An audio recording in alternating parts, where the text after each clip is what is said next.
The views expressed on the previous programs are those of the host, guests, and callers, and do not reflect those of the Beasley Leafs suck, by the way. Told you. They blow. South Florida Sports Radio. 560 WQAM, Miami, Fort Lauderdale.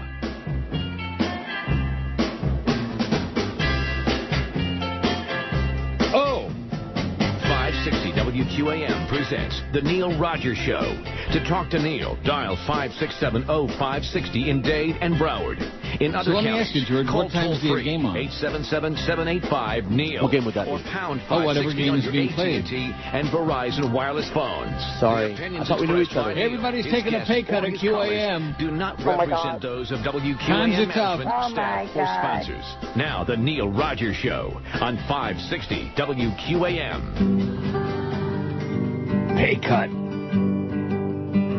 Hey, Joe, cut the crap. Sometimes I feel myself on the good ship Amistad. It's a slave ship and it's very hot when you row all day, and they whip you on the back with chains.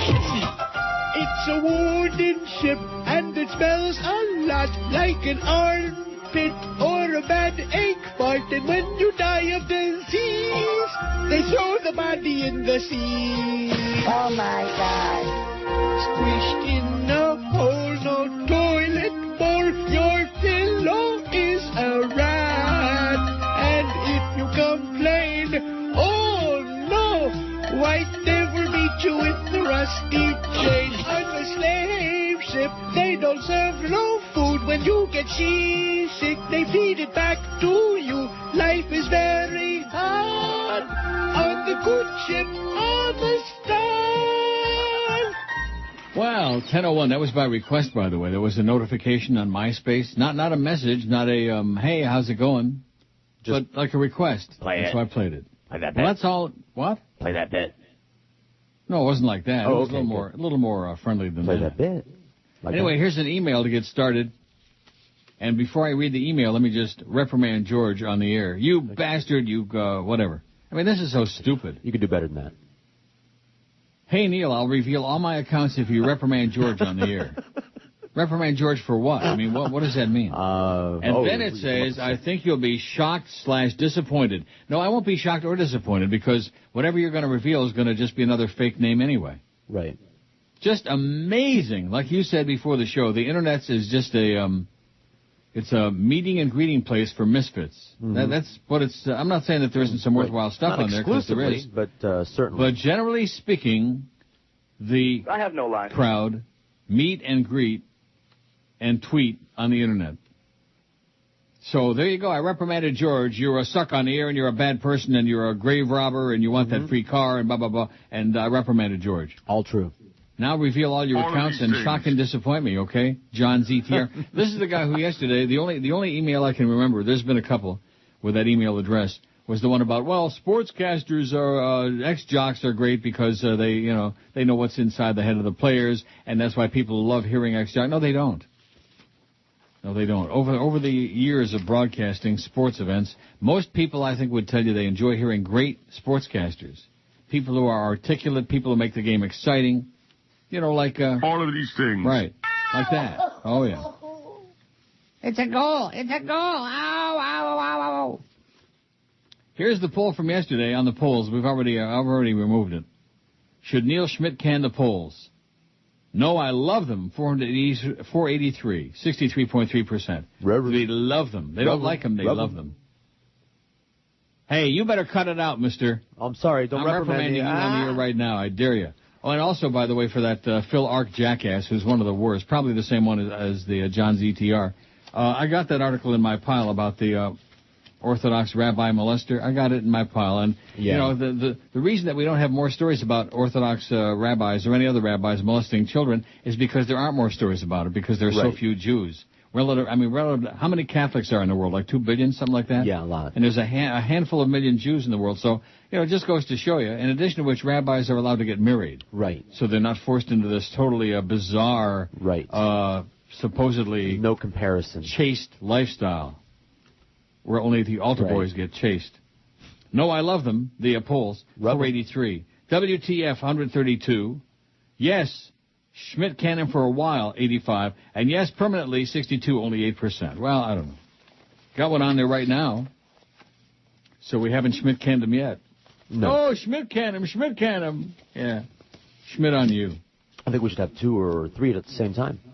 That's a great idea. You come up with all the new ones. Eek. Keith says, this is on the new poll. Well, here's the new one before I read Keith's, because otherwise it won't mean anything. Right. Let's see, by the way, if this person has revealed themselves, so I'm shocked and dismayed. No, I don't see it. Oh, God. Here's our good friend, Captain Singh. Haven't been able to listen to the show regularly as of late. Just wondering if you caught the movie Slumdog Millionaire. No. It takes place in my home country of India. We saw Before the Devil Knows You're Dead and enjoyed it thoroughly. Thanks for the recommendation. Take care next time you're in Miami Beach. Please stop by Mindy's News, 209 71st Street. Okay, Captain Singh. Mañana. Hasta mañana. Let's see. Here's one. Hey, Neil, do you think any one person getting caught or admitting to smoking weed might change our current laws? No, I do not. No, I do not. Because if you go 2 presidents back, he admitted to smoking. Of course, he didn't inhale, but nevertheless, it's a cottage industry, the DEA. It's big, big business, and a whole lot of people would lose their jobs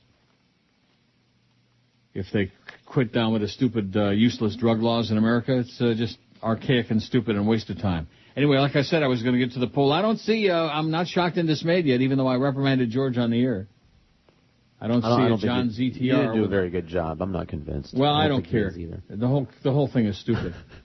149 votes. If you could wave a magic wand and change the chronically bad habits of South Florida drivers, it would be.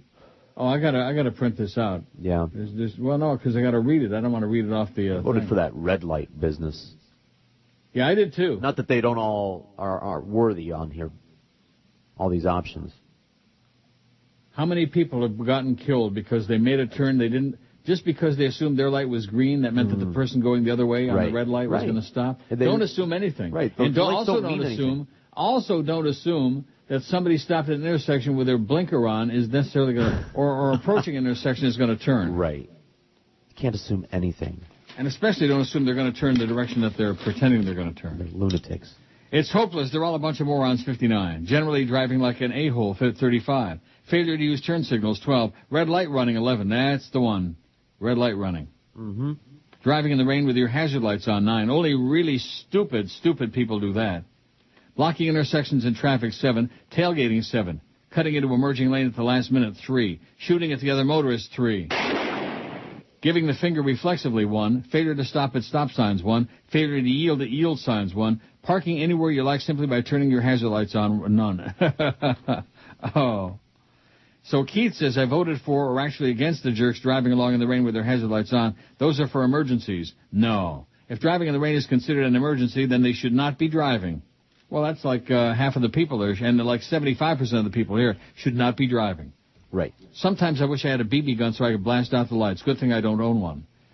One that's not on the list, people driving slow in the left lane, refusing to move over and let someone by. Over now, Keith. Well, I don't think we're adding any more choices. Are we? I mean, people driving too slow, period. We could add that. Whatever you want. People driving too slow. I'll add it too right now. Freaking slow. They aren't involved in most of the accidents. They just cause them.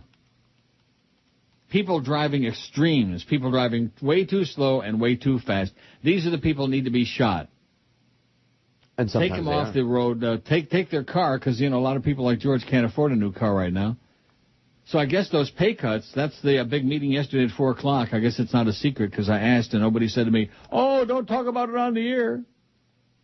Across the board, 5% pay cut, and that's for everybody who hasn't already had a massive pay cut like me, like 50%. Right. So all the rest of you schleppers who are getting a 5% pay cut, don't feel so bad because I got 50%. 50% pay cut because times are bad. I still think that a lot of this, all this gnashing of teeth and a lot of this layoffs and firings, this is a part of a scam. I agree. Like all of a sudden everybody went broke. We woke up one morning, everybody was broke. Crisis. Everybody's mortgage was a scam. Everybody got their house repoed. Yeah. I didn't have a variable rate. Got nothing to do with me. Are you knocking these poor schleppers now? Yeah. Well, I'm going to reprimand you again. Maybe then I'll get the... Yeah. Oh, wait a minute. Let me see. No, I still don't have anything more from... no. Maybe he's busy creating a new email account right now. Here is a... R.A. says, I tried Bluebell ice cream last night. It's delicious. Maybe the best ice cream ever. It is freaking $7 for a half gallon. I may have to stick with the second or third best ice cream ever, though, or start making more money. Bluebell, it's in the stores now. Oh, here you go. We wish to notify you again. You were listed as beneficiary of the total sum of 15,600,000 British pounds. Okay, good. Good for you. Oh, the fake Adam Kirshner is back. That must be John with ZTR again. Whatever happened to the Yahoo from WSB in Atlanta used to always talk about David Paul? I don't know and I don't care, and neither does anybody else. Nobody cares. Probably Mike Disney doing those fake emails. He doesn't have much to do over there, wouldn't you think? That's a good point. Yeah, well, probably Disney. He's probably in a stupor already by the time our show starts. So, driving around Miami yesterday, saw that they closed Macy's office down. Heard later they'd let go 700 employees. I guess they won't be considering the application employment I put in after I was laid off last week. You guys have the best show on the radio. Let me know if you are having what? Oh, let me know if you're hiring. No, we're not hiring. Not only are we not hiring, Carney, we're cutting everybody back. We're laying off. We're firing. For the poll, how about drivers blasting their stereos? No. That's small potatoes. Plus, then that turns into a punk and racial kind of a thing. You know? Like Paco, he's got to crank up the radio. Especially when he stopped at a stoplight and got the window rolled down. You know, try to impress everybody. He's listening to this really, really hip music. You know, crank it up. Great poll today, says JP. I live in California, New York, Florida, and Florida drivers are the worst. I'm in the car most of the day for work. Fear for my life every day. Well, that's right. Be afraid. Be very afraid. Oh, here we go. From the fake Tom Jicka again. Let me say it again. For this John YZ, whatever his name is. If you're going to fake somebody, don't fake Jicka, because he and I have a code, so I know when it's the real Tom Jicka. So you just... You know, too obvious. Here's Oi Schmoy. Yes, the polls are good. What would we listen to if the polls were gone?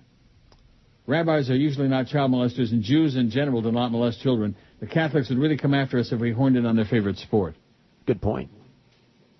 No, it's not a good point. The point is that it's a numbers game. There's only, in addition to which, when you let people get married, they're not busy molesting children. It doesn't attract the kind of people that the priesthood does. That is correct.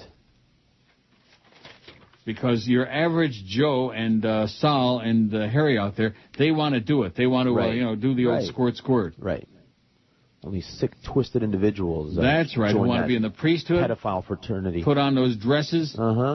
Take showers naked with the altar boys. Put on those gay-ass puff pastry hats. So the fake Tom Jicka says there have been quite a few rumors later regarding the fate of popular Miami progressive talk station WINZ, and now the rumors are heating up even further.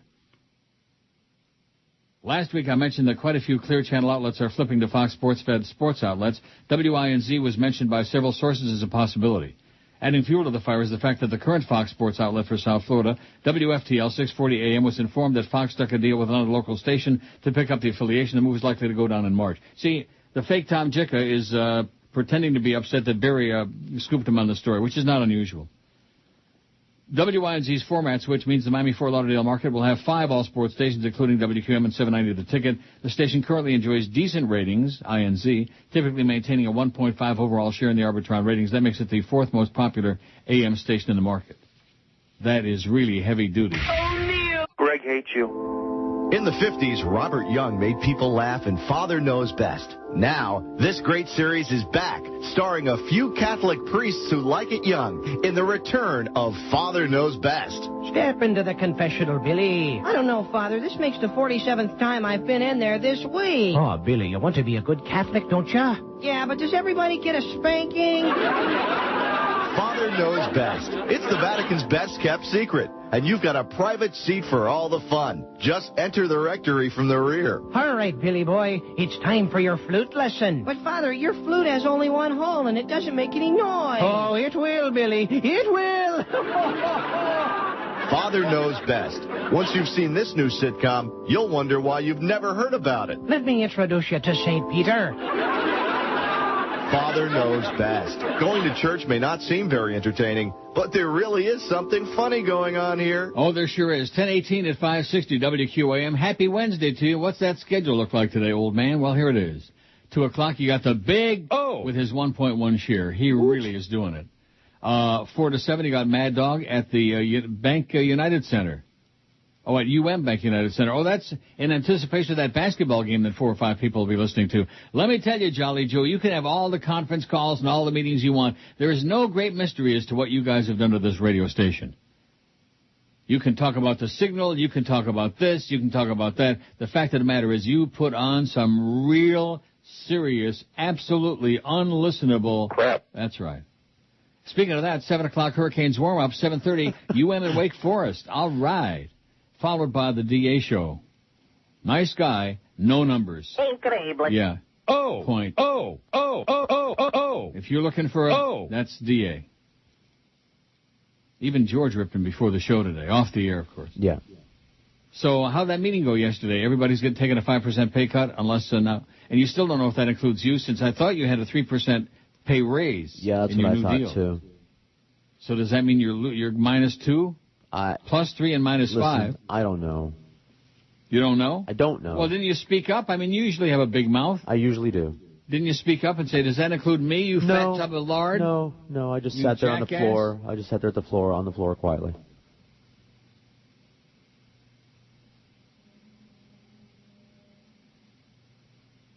In the continuing saturation of reality shows, the VS channel, Versus, has a new show starting next week, The Jockeys.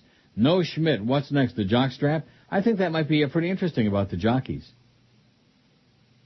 Especially if Javier Castellano and Justin Stein are on that show. But at any rate, naked. Okay, here's one before I get to that story about the child molesting rabbis. No, you guys don't give a crap about audience opinions regarding George. This is from Jerry, somebody. But since he's the subject of a lot of hate lately, here's my opinion. George is not bad. I listen and have worked in radio a little, so I listen to a lot of on-air talent. George's challenge is that he fills in for you, and you're a tough act to follow. It would be like a good backup quarterback filling in for Marino. As good as the backup is, the main guy sets the bar high. When George is on, the immediate thought is, he's not Neil. I think people who keep saying George sucks, blah, blah, blah, are really saying he sucks compared to you. I listen from 10 to 2 regardless, says Jerry.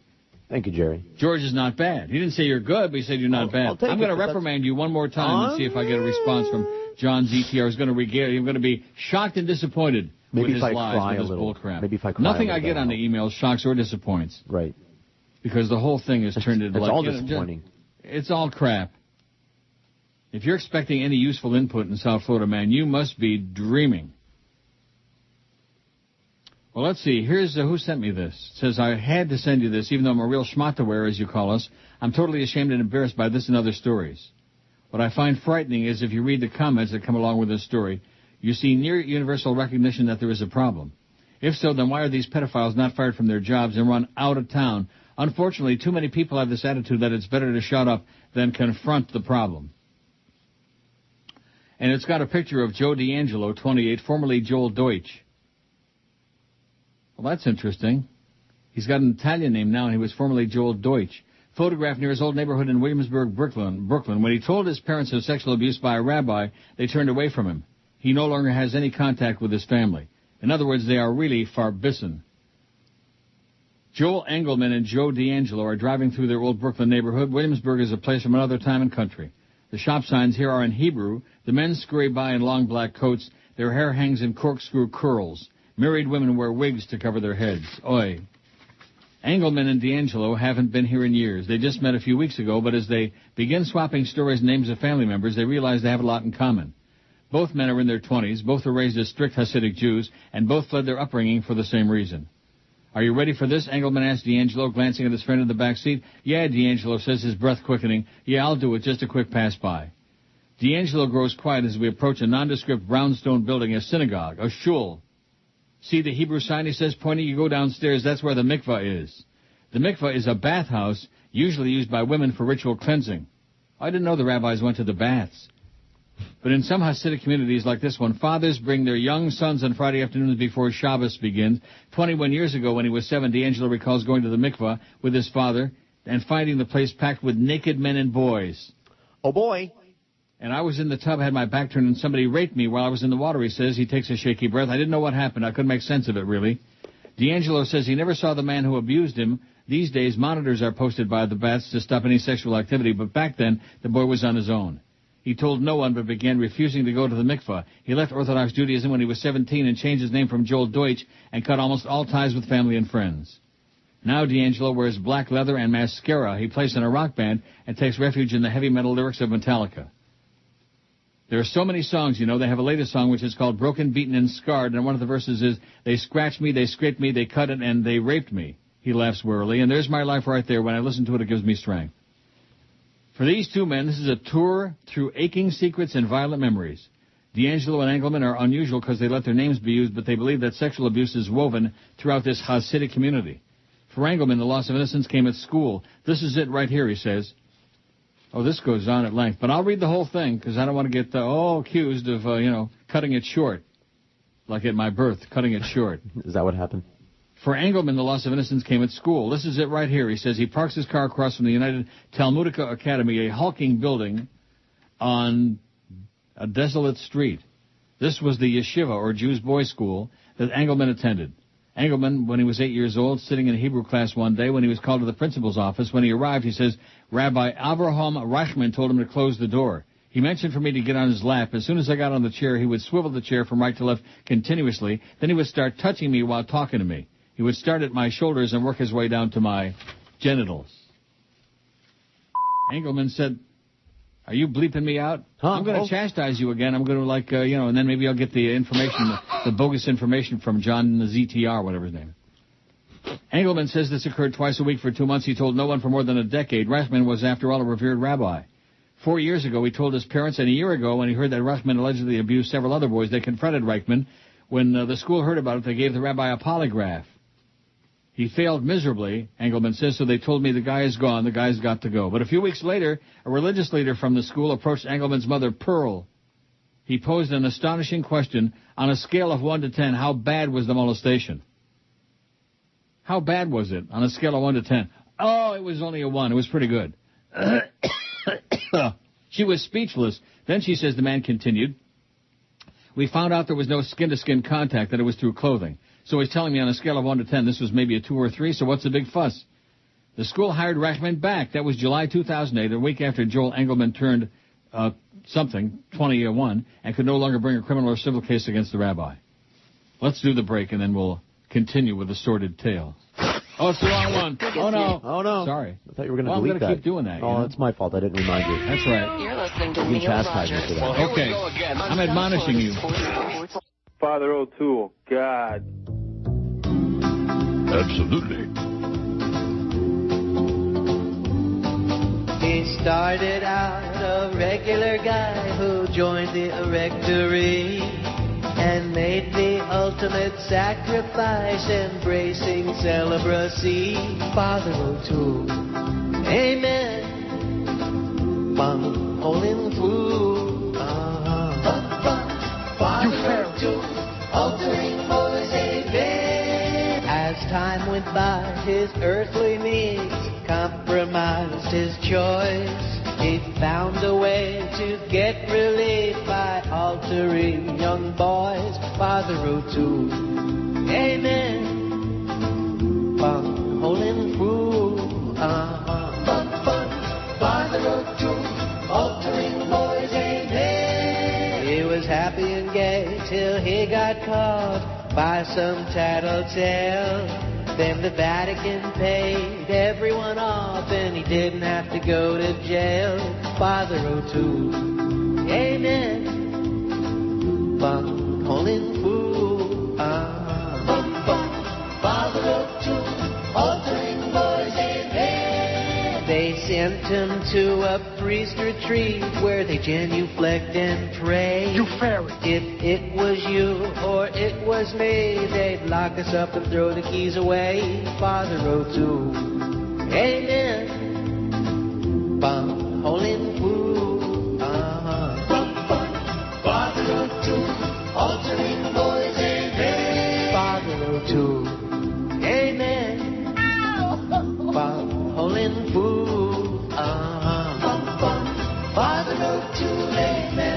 10:32 at 560 WQAM. So they ran an EBS test during the beginning of my reading of that story about the pedophile rabbis. Those bastards. Yeah. Now, does that go over the air, or is that just on the internets, on the feed? I think it goes over the air. It does? As far as well, I know, I'm not starting it all over again, okay? It's too long of a story. I gotta pick it up where I left off. Right? Oh, no, start from the beginning again. Yeah, screw you. How do you like that? I'll tell you what. Let's keep running EBS tests every time I start that story, and then that'll take us right up till 2 o'clock. Great what do you idea. say? All right, I'll get on it. What do you say? First, before I finish that story, Kevin in Fort Lauderdale says, today is my birthday. So I guess he's sucking around for one of these. One of those? One of these. It's here somewhere. There it is. He says, after 8 years of lies, half-truths, and obfuscations, we finally have a chief executive with the testicular fortitude to admit a mistake. Although I'm sure Fox, effing obnoxious xenophobes, and their ilk will take note of this as a sign of weakness, at least no one ended up dead like Iraq or homeless like Katrina as a result. Thanks, Neil, God, and George. Kevin in Fort Lauderdale.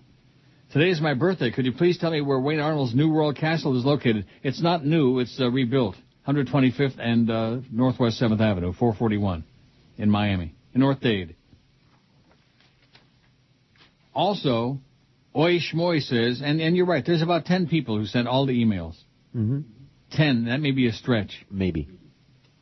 Neil, I think you're onto something with this economic disaster being a scam. The same criminals keep breaking in the cash, and the same fools keep getting crapped on. Now you got it.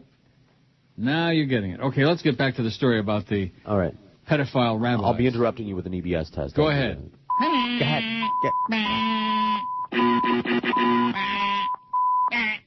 All right, here it is.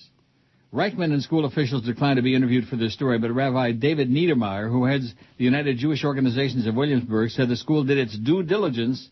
He says the allegation was thoroughly investigated by an independent committee of lay people and rabbis. Lay people. I'm convinced they made a serious investigation, he says. They felt it's not credible. Now Engelman has filed a long-shot civil suit against Reichman and the school, claiming they broke an oral contract. I wonder if they broke an anal contract. Oh, no. Reichman's attorney, Jacob Laufer, says the lawsuit is baseless and that the community is fully behind the rabbi. Even after these accusations were publicly made, he says the parents continue to compete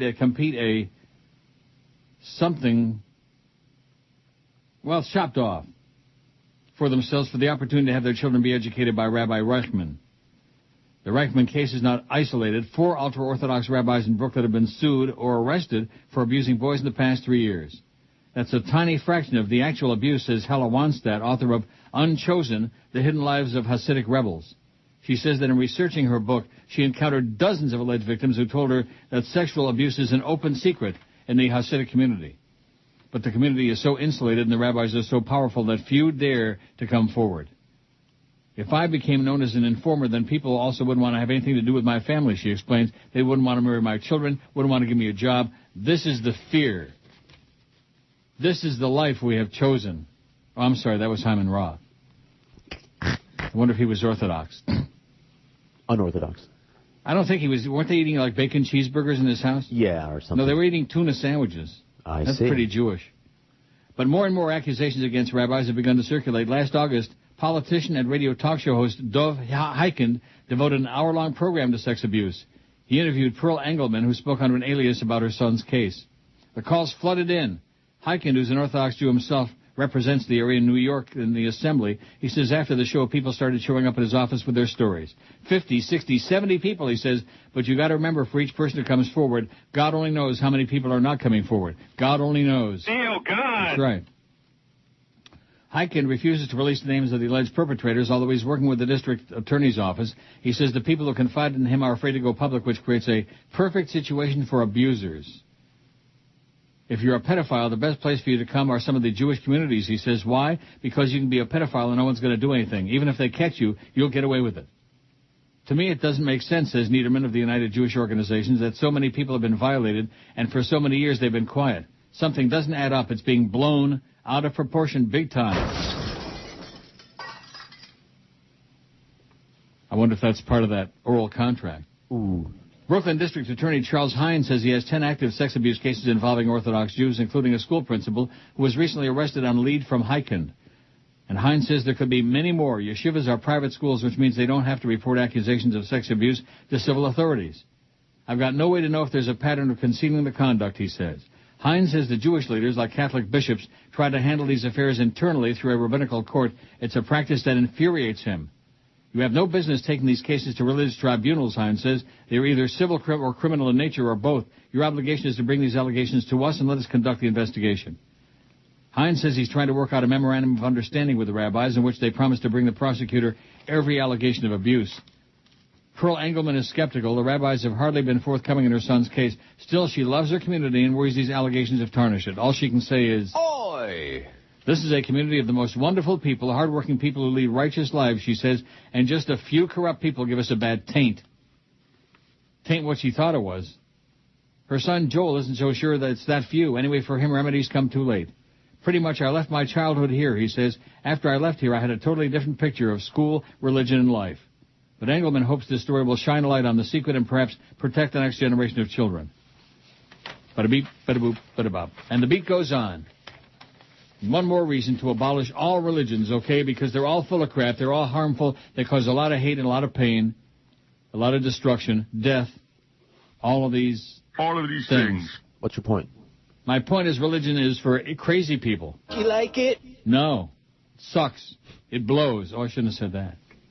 Okay, now let's see if Oishmoy, no, not Oishmoy, John ZTR. Yeah. Now that I chastised and reprimanded you several times, let's see if he came through here with his real fake identities. No, he did not. Oh, here we go. Beasley joins the movement to require 5% pay cuts. We'll read that right after the break because it goes into great detail about what a bunch of grave robbers they are. You're listening to Neil Rogers. Grave robbers. Well, here we go. Neil Rogers. Good evening in Los Angeles. We welcome to Larry King Live Ted Haggard, the founder and former pastor of the New Life Church in Colorado. Thanks for coming, Ted. Thank you. What happened? I've had a very satisfying relationship for 30 years with Oprah. What? Did you? I did it. Whoa. And I'm very happy. Whoa. And I'm guilty of so many things, all types of sexual things. And what? That had to be hard to do. Very painful. What were you thinking? I don't know. It was such a shock. Let's take a look at a clip from HBO's The Trials of Ted Haggard. It debuted tonight. It'll be playing frequently. Watch. Yes. Yes. Oh, my God. Yes. Oh, my God. Yes. Wow. Yes. Yes. It got a little nuts. Yeah. That's what she said. Rectum. Oh, I wonder if those were the truck nuts, huh? Learned something on the show yesterday. Never heard of it, never seen it, and don't want to hear any more about it. Truck nuts. Yeah, but I don't want to. My life is so far apart from the whole rednecky mentality. It's not something I'm interested in. No. I'm a redneck. Well, good for you. Okay, just stay out of my life. Stay out of my face. Go do your thing. Enjoy it. Have a good time. On the sideline. Yep. Okay, here's the story somebody sent us. Beasley joins the movement to require 5% pay cuts. You know something? I want to stand on line for that. Let's turn the clock back and instead no, seriously.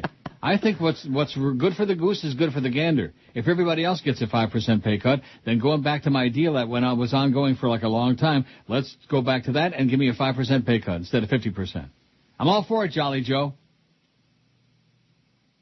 Staffers got word in late afternoon meetings and across-the-board pay reductions will affect everyone up to and including founder George Beasley. Oh, don't tell me he's going to have to sell the golden bathroom fixtures. I don't know. Employees were told that it was either take the route of 5% pay cuts or face further layoffs. Beasley's already laid off about 7% of its workforce. It operates stations in some markets which have been particularly damaged by the crash in housing prices and then the recession. Miami, Fort Myers, Naples, and lost wages. They own stations in Vegas. Oh, brother. We knew that, but it's a gamble that just doesn't pay off. How come I haven't heard yet from John ZTR with all his fake identities with a fake story of who he really is? I don't think he's convinced that was a very good reprimand. Yeah, it was. I reprimanded your ass big time, 2 or 3 times. I need reparations. And quit telling me about the EBS test, and I'm not reading the story from the beginning again, okay? God. Here's one that says, and it's to subscriber.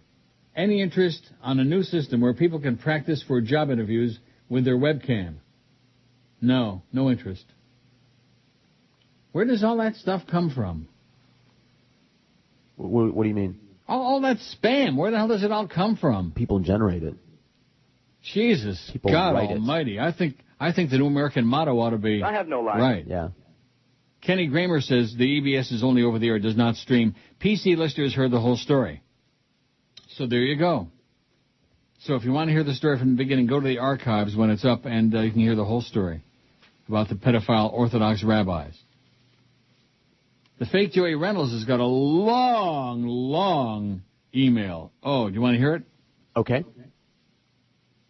South Florida is one of the most pathetic radio markets in the country, and Magic is one of the dullest major market oldie stations in the country, and Waxy was even worse, and you can date that back to the heyday when Rick Shaw, Budell, and people like that were there. Yeah, there are worse markets, but color it safe to say that compared with other comparable major markets, Miami radio sucks in comparison. Part of the problem may be in how to figure out how to program it when you have an impossible situation in terms of bilingual issues and big differences in Dade and Broward counties. While there are some talented major market quality personalities in the market, even at Magic, like, for example, Ron St. John. I think Ron St. John is he's the poison pen emailer. Overall, this market is horrible. The morning shows are awful. The music mixes are not even mainstream in many cases. It's one of the few major markets where AM radio has completely died. There's no dominant morning show, no dominant air personality for talk or music who can be associated with the market itself. There's nothing but music-intensive formats. Sports radio, with 3 or 4 stations, doesn't even have one dominant trusted personality who stands out as the go-to guy for a sports story, or a must-listen to hear what he says. And don't get me started on the television affiliates, and don't tell me that Neil Rogers is that dominant personality. He may have been, but he isn't anymore, and while I respect his talent and don't blame him for the QM issues that affect his no longer dominant ratings, nor do I blame him for basically going through the motions to pick up a paycheck, considering the way he's treated and the lack of real commitment by the station to fix itself, it pains me to listen to him these days. His show is boring and predictable and no longer a must-listen. Again, I don't blame him for this, but unless you're some diehard cult-like fan, Neil's show is no longer a must-listen. The poll of the day format is awful. The parody songs no longer have zing, and that may be my management's design, etc. But the real problem with the show is that Neil doesn't care himself. He no longer has passionate feelings to express on much of anything. It seems like he's just numb from it and there to collect a paycheck. Now you're getting it, Joey.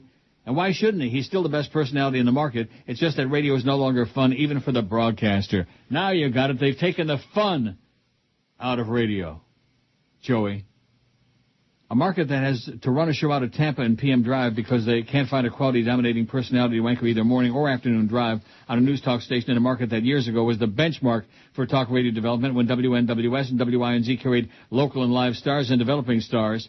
A market where you had major market talent working part-time on the weekends that was better than some markets had for full-time day parts. And now look at this market. Everyone's moved out. You can't even find quality local talent to host a talk show, news or sports in this town, let alone find the kind of talent that could dominate morning drive. Oh, I know where they can find it. Oh, and by the way, Leo's given up, I guess. He went away. Thank God. You'd have to import it from another major city, and these stations down here aren't committed enough to pay that kind of money to bring that kind of talent to South Florida or commit to the promotions and advertising necessary to promote it. It's easier to just keep the status quo and recycle people like Jimmy Syphilis and Ron Schmidt and Hannity, etc. In all fairness to management, though, this has got to be one of the hardest markets to program. There are not too many markets with a Dade and Broward that are so opposite from each other that if you service one county to the best of your ability, you lose the other one. Also, there are not too many radio markets with such poor reception on AM radio working against them, and that brings up another question. Why don't we have an FM talk station in this market? Yeah! You still listening? The answer is because... Go ahead. The answer is because too few owners own too many properties. 94.9 in particular could be the perfect home for WIOD or a sports station, something that English-speaking people want and would respond to, but it must be too profitable running Spanish fare, and census figures show that 7 out of 10 new people entering Broward County use English as a second language. No speaky English. In a situation like this, keeping listeners happy has got to be a nightmare for programmers down here and probably explains why this is a pathetic radio market. But yes, there are worse markets than Miami. Vero Beach is not exactly cutting edge. Naples sure isn't. But back to original thought. Miami-Fort Lauderdale is not a very good market when compared with other markets of comparable size and population and revenue. And Magic is no benchmark oldie station. And Waxy was no benchmark oldie station either. You know who this is from? Bob Hamilton. Really? I think so. Why else would somebody take as much time to rip Magic? On the other hand, at one time, this is one of the best markets in the country for talk radio competitiveness, and talent development of talk talent. The fake Joey Reynolds, but it's really Bob Hamilton. You know, he got canned. He's probably got a lot of time on his hands. He's probably the fake emailer of all of them. Fake Adam Kirshner, fake Joey Reynolds, fake Greg Budell, fake Sonny Fox, fake Chaim Schmendrick. Bob Hamilton. I think I just figured it out. You don't believe I'm sorry, I'm eating a cough drop. I had to put more in my mouth. You're what? I'm putting a cough drop in my mouth. You better quit eating on the air, mister. I just chastised George again. Oh, I just chewed him no. out, and I still don't have the identity of that I'm going to be dismayed, and, yeah, I'm going to be dismayed. Nothing would surprise me. Mm-hmm. Oh, no. The Legionaries of Christ. The what now? The Legionaries of Christ, an influential Roman Catholic religious order, has been shaken by new revelations that their founder, who died just a year ago, had an affair with a woman and fathered a daughter, just as he and his thriving conservative order were winning the acclaim of the Pope. The Reverend Marcial Maciel Degollado. Oh, it's got a picture of him, October 2001. But now he's dead. Before his death, the founder had been forced to leave public ministry by Pope Benedict XVI because of accusations from more than a dozen men who said he had sexually abused them when they were students. But most members of the Legion continued to defend Father Maciel, asserting that the accusations hadn't been proven. Father Maciel died in January 2008 at the age of 87, was buried in Mexico where he was born. Now the order's general director, the Reverend Alvaro Corcuera, is quietly visiting its religious communities and seminaries in the U.S. and informing members that their founder led a double life. The order is not publicly confirming the details of the scandal. Oh, this goes on, and I'll get back to it. I'll get back to you, Diana.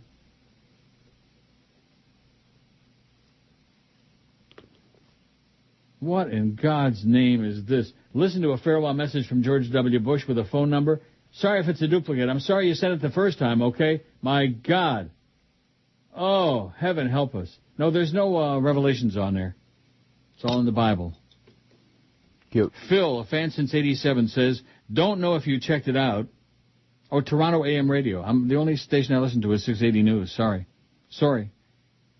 But AM 740 CFZM is a decent station, especially Saturday nights with Bill Gable's Oldies show. I don't want to hear oldies, okay?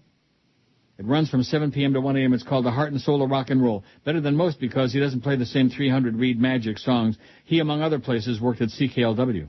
You're the best, a fan since 87. What's a DJ in South Florida? Phil Beckman. You ever hear of Phil Beckman? Me either. No. Go ahead.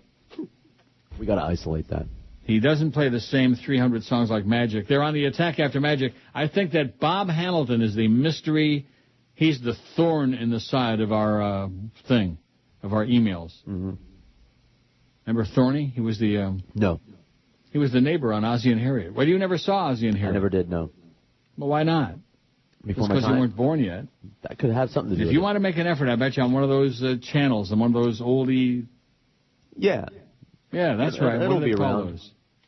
TV Land or I'll some catch crap it one like of these that. days. I'm saving it for my Ozzie old and age. Harriet. Maybe when I'm old, I'll like it. And Ozzie used to leave the house in the morning, and just like those other shows, he went to work, but we never knew what he did. Right, one of those nebulous business jobs. That's right.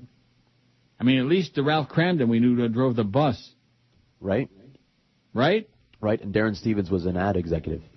There you go. And what was the name of his boss? Larry Tate. Larry Tate. Very good. Neighbor? Very, very good. Neighbor? Wow, Neighbor you lady? are sharp as a marble today. Neighbor lady that was always trying to get Sam in trouble? No. Gladys Kravitz. Gladys Kravitz. Very good. I wonder if she was related to Duddy Kravitz. Sam's or my mom? friend from high school, Howard Kravitz. Sam's mom? Samantha's mom? Yeah. Her mother? The witch? Come on now. I don't know. And Dora? And Dora. Well, I would know that. Her sister? If you gave me about a half an hour. I don't know. Serena? Serena, right. Which was also played Daughter? by Sabrina. No. Tabitha. Oh, that's right. What is this? You're showing off your bewitched, bewitched crap today? Doctor? The doctor? Her doctor? I don't know, and I don't care. Dr. Bombay. Go ahead. Go ahead. Oh. So, Phil, we hope that you're real because you'd be one of the few real email. I mean, I don't know why anybody would be writing me about Toronto AM radio. When I get in any of those cars, I'm glued to 680 News. Oh, my God. I can't stop coughing, by the way. Well, good. See, you're being punished for being whatever you are. A bastard. That's You're it. listening to Neil Rogers. This is the Neil Rogers Show. This is your brain. Any questions? Might as well face it, he's a corrupted goat. Might as well replace him, he's a corrupted goat. Might as well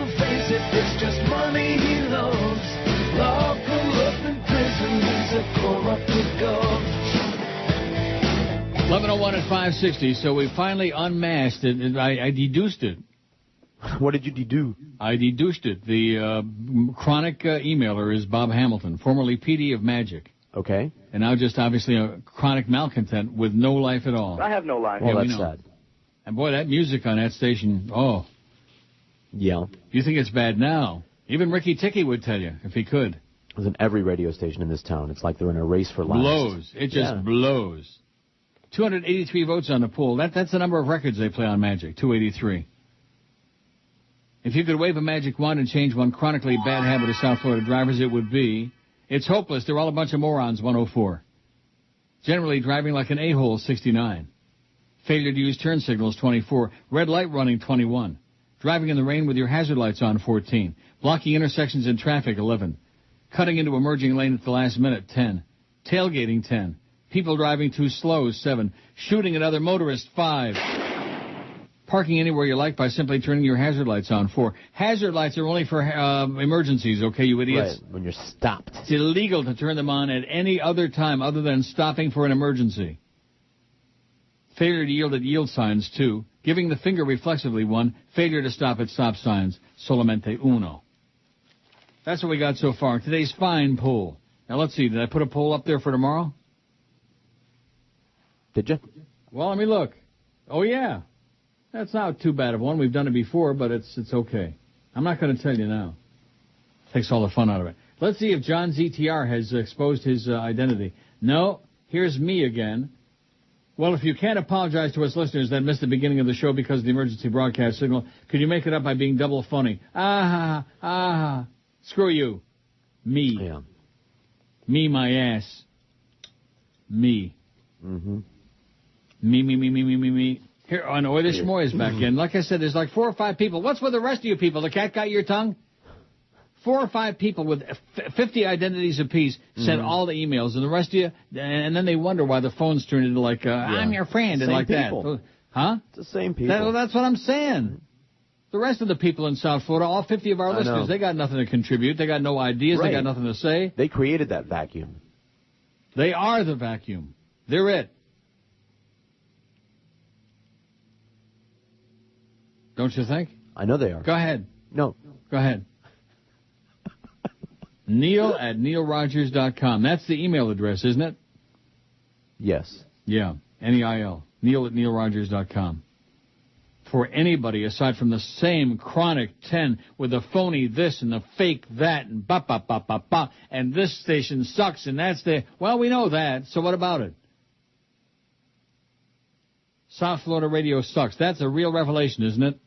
Yeah. Oy Schmoy says now everyone is piling onto the job cut craze. They see it as a way to legally rob their employees and laugh at all the way to the bank. Look for plywood shutters on the Miami station real soon, it says. Will Joyce loan George her car so we can drive to the unemployment office? Good point. Joyce, I wonder if that bitch is taking a pay cut, huh? What do you think? Everybody, they said. What do you mean, everybody? Everybody. I'm not taking any further pay cut. If they diddle one dime on my next paycheck, man, there's going to be some real hell to pay, I'll tell you that. I'm going to be checking that thing out with a fine-tooth comb, whatever that means. A fine-tooth comb. There's another really stupid expression for you. Going over with a fine-tooth comb. Just like they should have gone over Tom Dashiell's tax records. Well, we fully vetted all of these appointees. Yeah, right. Vet my ass. How do you do that? Big rubber stamp? Search party. So anyway, getting back to this Father Maciel Degollado. Before his death, the founder of this bunch of Getchkis, the Reverend Maciel Degollado, had been forced to leave the public ministry by Pope Benedict XVI because of accusations from more than a dozen men who said he sexually abused them when they were students. But most members of the Legion continued to defend Father Maciel, asserting the accusations had been proven. He was buried at age 87 in Mexico, where he was born. Now the Order's General Director, the Reverend Alvaro Corcuera, is quietly visiting its religious communities, and that's it. Oh, it goes on, like I said. Jim Fair, spokesman for Legionnaires, said only we've learned some things about our founder's life that are surprising and difficult for us to understand. We can confirm that there are some aspects of his life that were not appropriate for a Catholic priest. No, I think they were perfectly appropriate for a Catholic priest, because that's what the priesthood is all about. Bunch of pedophile perverts. Some former members said they expected the order to renounce its founder, but Mr. Fair said he is the founder and he always will be the founder of the order. That's one of the mysteries we all see in life, is sometimes good things come out of less than perfect human beings. Oh, my God. Talk about a sweeping rationalization. Sometimes good things come out of less than perfect human beings. In Catholic religious orders, members are taught to identify with the spirituality and values of the founder. That was taken to an extreme in the Legionaries, the Reverend Stephen something or other, a priest in New Jersey, who left after the order after 14 years. Father Maciel was the mythical hero, was put on a pedestal, had all the answers, Father Fichter said. Fichter. When you become a legionary, you have to read every letter Father Maciel ever wrote, like 15 or 16 volumes. To hear he's been having a double life on the side, I just don't see how they're going to continue. Father Fichter, that sure has a ring to it, doesn't it? Oh, yeah. Father Fichter, once the chief financial officer for the order, said he informed the Vatican 3 years ago that every time Father Maciel left Rome, I always had to give him 10 grand in cash, 5,000 in American dollars, and 5,000 in the currency of wherever he was going. Father Fichter added, as legionnaires we were taught a very strict poverty. If I went out of town and bought a Bic pen and a chocolate bar, I'd have to turn in the receipts. And yet for Father Maciel there was never any accounting. It was always cash, never any paper trail, and because he was this incredible hero to us, we never questioned for a second. Mr. Fair said he had no comment about whether Father Maciel had misappropriated more cash or fathered a child or sexually abused young man. The Legionnaires, founded in 1941, have grown as the church in many countries has shrunk. It has 800 priests in 22 countries and 70,000 members worldwide, many of whom are people in its affiliate Regnum Christi. Lay people. Oh, yeah, they're lay people, all right. They're getting laid a lot. This is the whole thing with the Catholic Church. Sex is dirty and don't do it unless you're going to make a baby. But for us, it's good. We like it. Right, especially the sickest kind. Yeah. Abusing young children. Right. That's the Catholic Church. Yeah, don't get much more twisted than that. And, of course, that's why they're against birth control, because they can't make more babies so they can abuse them. Mm-hmm. They like to have a large target audience. Fresh supplies. Right. Taker says, good morning, Neil and George. Have either of you seen the movie Tigerland? No. No. I saw this movie before I knew who Colin Farrell was or how much of a douchebox he is. Now, there's something we can say so far. Douchebox. Mm-hmm. Right? Ask Joyce. No, don't ask. No. Go ahead. Go ahead. If you can manage to overlook Colin Farrell, it's a pretty decent movie. It's set during the Vietnam War and the men who are going through Army training. Plus, you don't have to see his junk, unlike that piece of Schmidt Alexander. I don't want to see his junk. Have a nice day. I hope you can come up to a good resolution about the polls. Taker Park. P.S. F. Jolly Joe Bell and F. Joyce. Amen. We second that emotion. F them both. Bunch of crap with all these silly-ass meetings. Oh, well, you think we really destroyed the radio station? And what can we do to resurrect your show, Neil? And what can we do to promote it? And what can Chris Jones, now that he finally has been forced to recognize that your show is on the air, what can we do to sell some spots and make you some money now that we've reduced your salary by 99%? I think a lot of this is bogus. I'm not just talking about this radio station. I think that this is a bogus deal that's going on. Toxic loans my ass. Well, it would be. Loose toilet seat sends man to emergency room. Here's our kind of story. DeLand, Florida. A man who stopped at the DeLand police station to use the public restroom was injured when a loose toilet seat shifted, smashing his penis, police said. No. Yeah, that's what it says. Ow. Robert LaBolita, 51, said today he had to go to the emergency room because no one at the police department or the fire department, which was called on after he reported the injury, would provide antibiotics. Why would you call the fire department after a guy smashed his penis? Who would you call? They have experience with hoses. Father O'Toole. Oh. He said he was worried about an infection because the injury happened in a public toilet. Oh, jeez. All the fire department people gave me is sterile water and a bandage, LaBolita said. A bandage to put on your penis. That should be really effective. According to a police report, LaBolita was on his way to the library Monday, stopped at the police station 9:34 a.m. to use the public restroom. LaBolita told police he sat down and the seat moved and pinched his penis. LaBolita suffered a bruise and broken skin, he said.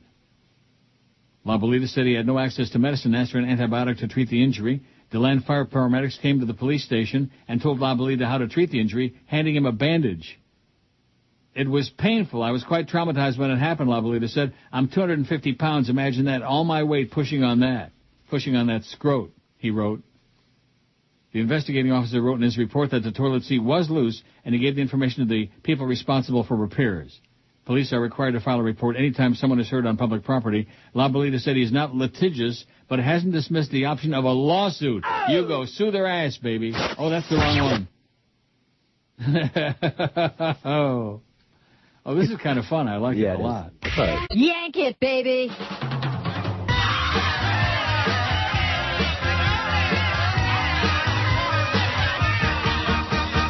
Woke up this morning with shoes on my feet after another party with AIG.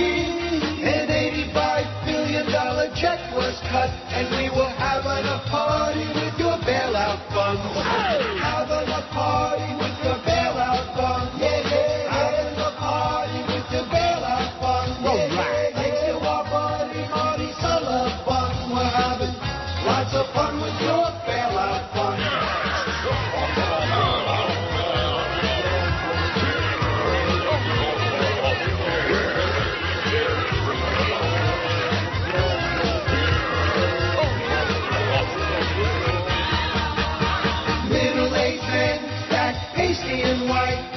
Cheating on our wives for $1,000 a night. We talk the talk and wear a suit and tie, so everything is gonna be alright. Having fun with your bailout fund. Having fun with your bailout fund. Shoot for us and golden shower on you. We're having lots of fun with your bailout fund.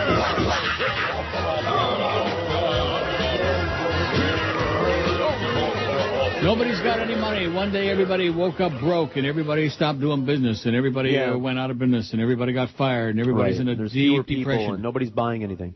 Right. All of a sudden we woke up one morning, all the money was gone, like somebody came in the middle of the night and stealed it. The Grinch. Yeah, the Grinch came in the middle of the night and stole everybody's money all over the world. That police station story was hilarious, says Frankie. The last guy's name, La Bolita, means little balls in Spanish. Ironic, it says. La Bolita? Is that what that means? The little ball. La Bolita? See. I see. See. Must not be that little then. Go ahead. What? Go ahead. Go ahead. No. Go ahead. Stop chastising me. The fake Adam Kirshner says, I'm grateful Dennis Collins stuck with the oldies format. Oh, how boring. Oh. And is seeing its evolution into an updated form. He could have easily abandoned the format as Cox Radio and Clear Channel did in many markets. Magic is doing the format for 3 decades now, and they've earned heritage designation, like it or not. Oh, like it or not. Oh, I'm wounded, man. That's what I always wanted, heritage designation. I don't even know what the hell that is. Do you? Nope. South Florida is not a perfect radio market, but they do better than most in reflecting the diversity of the community served. While not perfect, I'm happy Magic 102.7 is a part of the radio landscape in South Florida, and Ron St. John has a great voice and is the most beloved DJ in South Florida radio history. Ron St. John is the one who's sending all of these, because certainly nobody else would salivate all over Ron St. John. He don't even know the P at the Dolphin games anymore. He got kicked out for Kenny Walker. Robert Reaper, the Grim Reaper, the Lord of the Board, that one, Kenny Walker. Loser. Oh, my God. You can't complain about his talent. You want to know why? He doesn't have any? Go ahead. He ain't got none. He sucks. That Kenny and Blow morning show, that was a real tribute to your ingenuity there, Jolly Joe. Just bring in all your buddies, baby. D.A. and Kenny Walker, all your buddies from your sales manager there from Charlotte, Raleigh, wherever he's from. Bring all your pals in. They were losers up there, and they're going to be losers. They already are losers. God. What's the sales manager's name? Chris what? Schmuck? Oh, Chris Jones. Yep. Go ahead. No. Oh, here's one from Anita Marks, who quit lying for at least today. After that 4 p.m. meeting yesterday, I'm glad I stayed in Baltimore. So today, Anita's not suggesting that she's coming to South Florida. You know, all you fakers out there, at least try a little consistency would be good with your fake emails, you know. Even the rest of the audience is starting to catch on to all your conflicting crap. Oh, yeah, I don't believe everything you read, and blah, blah, blah, blah, blah. Now today it's I'm glad I stayed in Baltimore. Stay where the hell you are, Anita. You may have a great ass, but you don't belong on the air. I'm sure of that. And especially after that big number you did at 1,400, that point. We already got enough of those already. We don't need anybody else who can bring us a share. She's got a great ass, though. She's got a great ass. Chef Sparky says, was it Bill Clinton who deregulated the radio industry, thus allowing Clear Channel the opportunity to destroy the business? Yes, it was the FCC in 1987 under Bubba. 87? Okay. Bubba wasn't in office 87. He got elected first time in 92. It was W. It was Reagan. W got elected in 88. It was Reagan, Chef Sparky. You better get with it, because you sure don't know your crap. Was it 87 or 97? Because 97 would have been Bubba. Yeah. Drive through any town, you'll hear the same propaganda on the local talk stations. Now, wasn't I screaming and yelling, or was it IOD? I was screaming and yelling. That was the end of the business as we used to know it. Remember that? Yep. Rush, Hannity, Glenn Beck, Schmidt-Meister, it's the same crap, no local talent, and the same neocon message. Will Obama attempt to break the monopoly, he asks? How do I know? I don't have crystal balls. I don't have La Bolita crystal. Oh, Joey Reynolds again. On and on and on. This is the same one, isn't it? No, it's a different fake Joey Reynolds? What? A different fake Joey Reynolds? No, the same fake Joey Reynolds. It's in addition to the early one, which I already read. He says as early as 1980, which is way back before consolidation, Waxy was using automation late at night. That being the case, it further supports my sentiment that Waxy 106 made little effort to provide anything more than a pretty dull and boring cheap presentation between the songs after Morning Drive. Even before it was fashionable, Waxy had a disregard and or was misguided in its presentation. Back in 1980, you could find small market oldies stations with more enthusiastic jocks for the format who loved the music, and it showed in the presentation. This was an oldie station that was not only music intensive, but the jocks sounded like they were doing light FM AC radio. Granted, some people were Greg Budell fans, but remember that he was really a Love 94 jock, and I surrender to the opinion that some may have loved the morning show, and Shaw was without question one of the greatest on-air radio personalities, but the station overall just wasn't very good. Oh, a lot may have had to do with issues relating to RKO and other things, but there's no way that Waxy 106 deserves to be remembered as one of America's great oldies radio stations, because it was not. Well, who says it's being... What is this all about? It's stuff that I don't know what's going on. A heritage designation. Well, I mean, who cares about this crap? Talk about living in the past. It's like saying the Leafs won 4 Stanley Cups in the 60s. Well, wow, anybody see that game last night? Oh, my God. Vesa Tosco couldn't stop a beach ball ruled from Riviera Beach all the way up to Toronto. What a disaster. What a disgrace. What an organization. Oh, and here's a whole thing about...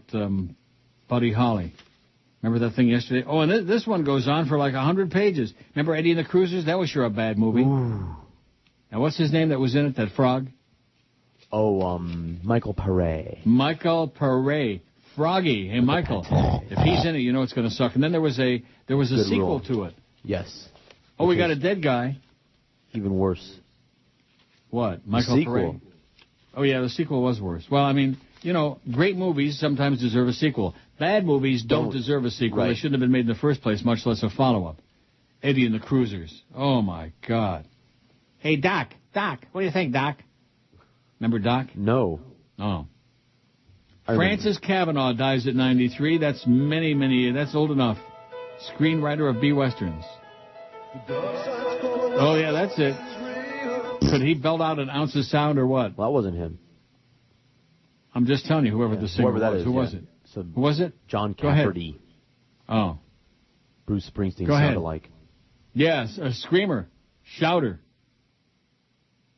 And they put Springsteen on at halftime in the Super Bowl like he's a real singer, you know? Good God. But more than 90 people watched it. It was a hell of a game, and I noticed... Oh, Joe Bowen last night brought up the thing about was it a fumble or a pass at the end of the game? Attaboy, Joe, let him have it. Rip those Americans, man. Frances Cavanaugh, one of the few women who wrote screenplays for B. Westerns such as Song of Old Wyoming and Wild West in the 1940s and early 50s, died. She was 93. Certainly long enough. Cavanaugh died January 23rd at her home in Encino, California, after a long battle with lymphoma, said her husband, Robert L. Hecker. Between 1941 and 51, Cavanaugh wrote more than 30 Western scripts for cowboy stars. About 30, man. Such as Tom Keene, Bob Steele, Eddie Dean, Jimmy Wakely, Ken Maynard, and Duncan Ronaldo. Oh, Duncan Ronaldo was the, what was he? Cisco Kid? Okay. I'll take your word for it. I'm not sure if that's what he was, but he was one of those Mexican Western stars, Duncan Ronaldo. I'll Google it during the break, or maybe not. Or I will now. Francis Cavanaugh was a bit unique in her profession, Boyd Majors, editor and publisher of Western Clippings, a Western film publication, said in an email. In the 1940s, screenwriters for B-Westerns were primarily men. What? Cisco Kid. Duncan Ronaldo. Told you, what a memory, man. Pancho, Cisco, Pancho. Always beware of those Mexicans. In the 1940s, screenwriters for B-Westerns were primarily men as they wrote the action-packed, hard-writing scripts, Major said. Frances was among a small minority of women who broke into writing Saturday matinee B-Westerns and succeeded having a solid career. She grew up around ranches, cowboys, and riding horses, a background, she said in the 2002 interview with Majors, that gave me the feeling of Westerns. And it goes on and on and on and on. She did this, she did that, and nobody cares. Services were private because nobody knows who the hell she was. I want to say nobody cared, but did you ever hear of her? Nope. Go ahead. What? Yeah, Still never got any response to my giving you a tongue lashing today from the guy who was coming out of the closet and revealing him being a Bob Hamilton, the fake this one and the fake that. I'm going to be disappointed and shocked and dismayed, and yeah. Shock and dismay my ass. All these lifeless idiots out there desperately reaching out, trying to get some semblance of recognition as a living, breathing creature. And I do mean creature. Real American a-holes. Real American a-holes. We salute you, Mr. Shopping Cart Putter-Backer. Mr. Shopping Cart Putter-Backer. Your mother did crank while you were in the womb. And though the effects were not immediately apparent, when it came time to pick a career, your choices were limited. Damn electronic print center! So, you took a job at the local grocery store. And when you proved to be completely inept at the art of bagging, you were relegated to the parking lot. Don't drop the eggs now! Now you roam the grounds in rain, sleet, and snow, collecting vagrant shopping carts and returning them to their rightful place. Employee of the month! Sure, you have to throw down with a homeless man at least once a week. But you don't care. That cart is on your watch. If he wants a new home, he can find a box. Ow! So we salute you, Mr. Shopping Cart Putter-Backer, your Walkman, your cleft palate, and your quarters. You are a real American a-hole. Absolutely. 11:32 at QAM. So in checking some of the... What? Hey. Go ahead. In choking what? Go ahead. What are you talking about? You were about to say something about choking? No, I was not. Okay. What are you talking about? I thought I heard you say in choking. Here's one from, I said in checking sorry. Deleted email. Here's one from Dr. Al. I am blocked, but I hope you'll read this. See, the people who are blocked. Yeah. It's really amusing how many of them keep sending stuff over and over and over again, assuming that I'm either going to read them or I'm going to, use them on the air, which I'm not. But I did see this, Dr. Al, because I forgot how chronic he was. The other day, the Miami Herald had some useless tips on improving one's speaking voice. When teaching for a few hours straight, I sometimes strain my voice. You talk for 4 straight hours, yet your voice remains clear and strong. Any tips, or do you just have a good radio voice by nature? Oh, talk about a butt kiss. Even Dick Buttkiss never kissed like that. Drink some water. Just have a good, I have a good radio voice like that. I drink a lot of liquids, okay? I drink my caffeine-free Diet Pepsi. Right on. It's a machaya. And that's why, and George can testify to this, if I forget like in the evening to go out and give me like another 2-liter bottle, before the show in the morning, I'll run over to any place that's open in the neighborhood, and I'll get like a bunch of iced tea or a bunch more soda. Because your mouth and throat gets dry.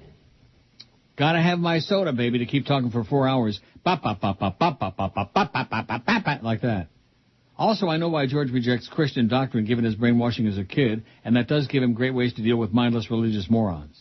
But I was curious about your religious views, Neil.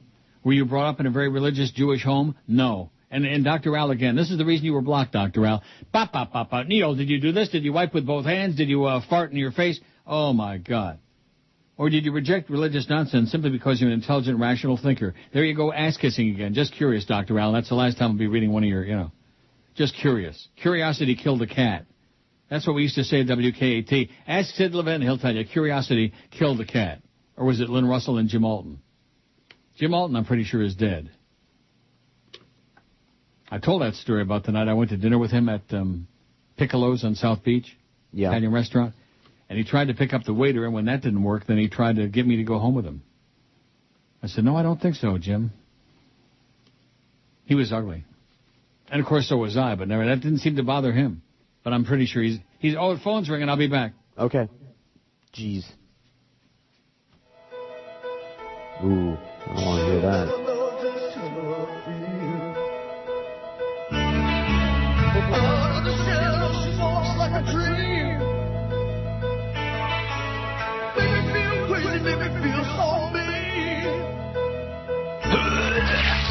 Not Eddie and the Cruisers. It was a hang-up. Click. Some must have been from inside the building, no doubt. I see. Now, what was I just saying before we got interrupted? Go ahead.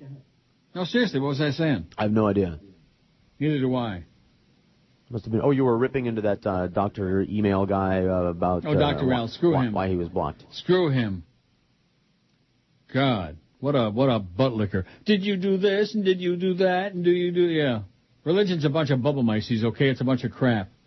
Invented by men, for profit. Right. Power and profit. 2 German tourists have been detained for taking their clothes off in the lobby of a Brazilian airport in Sao Paulo, authorities said yesterday. The 2 men allegedly changed their clothes in front of other passengers at the Salvador International Airport while awaiting a flight back to Germany on Monday. Police formally accused the tourists of obscenity and said they could face up to a year in prison if convicted. They were released following a 2-hour interrogation and were being allowed to leave the country but signed a document promising to return to Brazil if requested by authorities. The men were not identified by authorities. Police Inspector Marita Souza said the 66-year-old man from Quenensburg and a 64-year-old friend from Bodvensen said they thought it was normal to change clothes like that in Brazil, especially in a beach city like Salvador.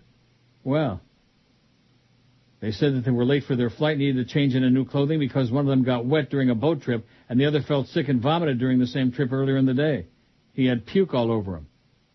A Brazilian passenger called police when he said saw the tourists taking their clothes off in front of other people.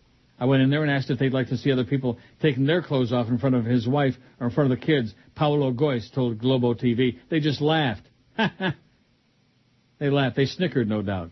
Oh, God. What? This is so pathetic. The fake Joey Reynolds again. There may be some truth to the rumors about WQAM flipping to oldies. WQAM can't compete with 4 or 5 English-speaking sports stations and then another few Spanish-speaking talk stations on top of its bad signal issues in areas where they should do well in the ratings like western parts of Broward County where the signal is horrible. It's just not a level playing field when you can be inside a building in Broward and not be able to pick up almost any AM radio station, and quite a few FM stations come in bad, too. And these are demos that should be part of your core. Oh, God, Joey, just jam it. Just blow it out your ass. Oh, see, what these people want to do, they don't want this to be a radio show. They want this to be a show about radio. There you go. Yeah. Boring. Oh, the Godfather Wars. Here's a picture of Mario Puzo and Marlon Brando. What is this all about? I don't know either. It's long. It goes on and on. It looks really boring to me, so I just deleted it. It's an article. You know, again, people have nothing to say, so they send me long, ponderous articles. Here's one that says, I just recently drove past my old neighborhood in the Sunny Isles, and although I knew the Rascal House was gone, I was shocked by what replaced it.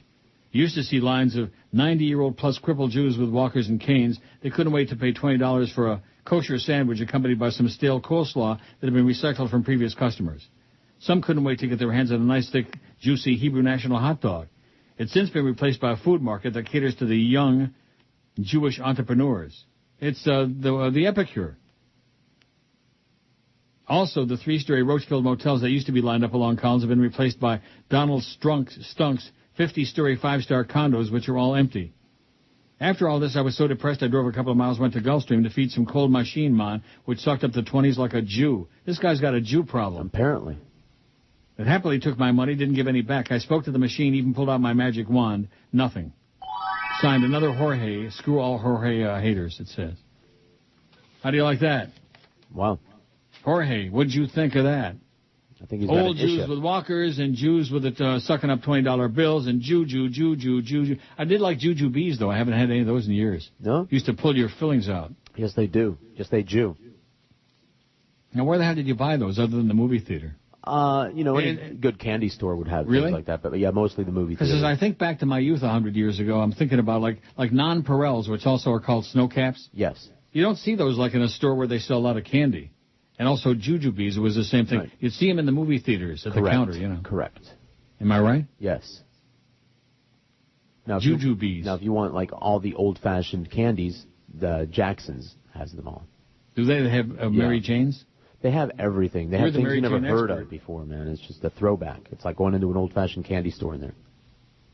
Oh, the fake Larry King says, why have you ripped on Lynn Russell all these years? She was great. I turned around to Ted Turner. Lynn Russell is somewhere in Canada doing news. Joey is right. Waxy FM sucked. That is until Rick and Sons replaced Greg Budell. Aren't you inspired to like come back again tomorrow with all this inside radio talk? Oh, yeah. I have my nose up Neil's ass. And now more gavel-to-gavel Super Bowl coverage on 560 WQAM, where ratings never matter. Sure! Dude, we're live from Tampa, having a crazy time here on Radio Row. There's a bunch of jocks like Mosey and Bai, and maybe we can get one to pitch some product you don't need. Hey, it's Shannon. What up, Shannon? Can I have a sniff? Got any products to sell, man?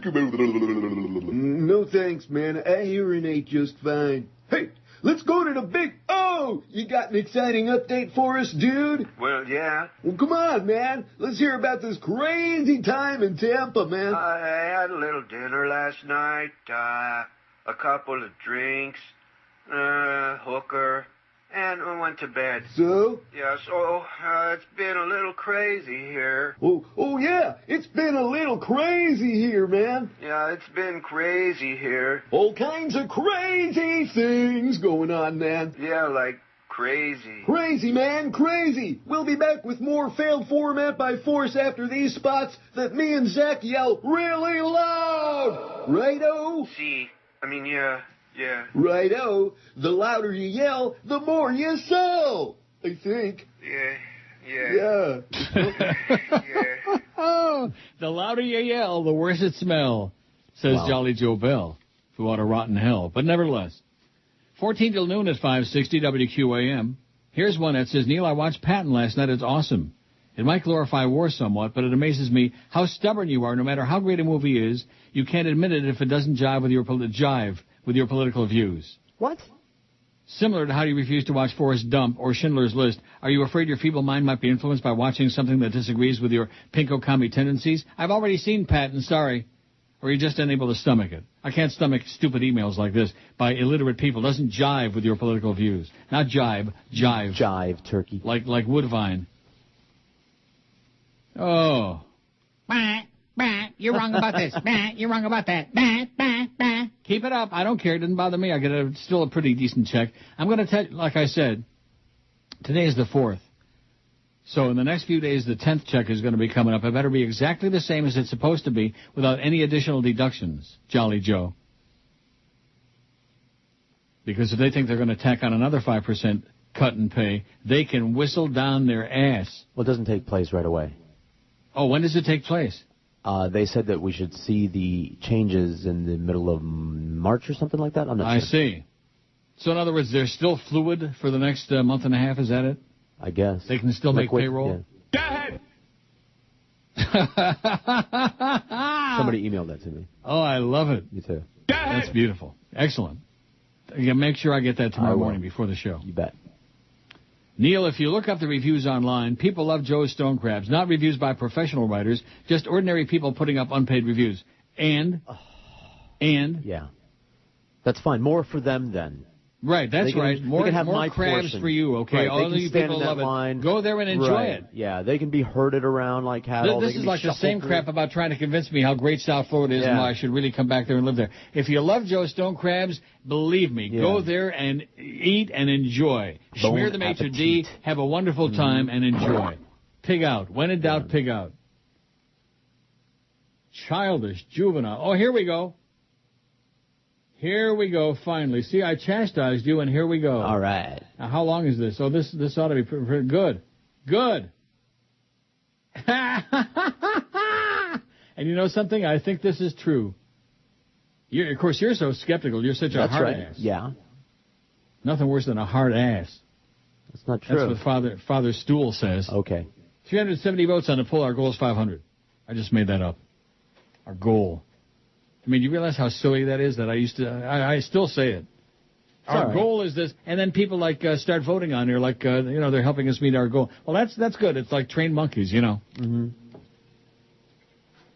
Well, here's what I've been waiting for since the get-go. As they say.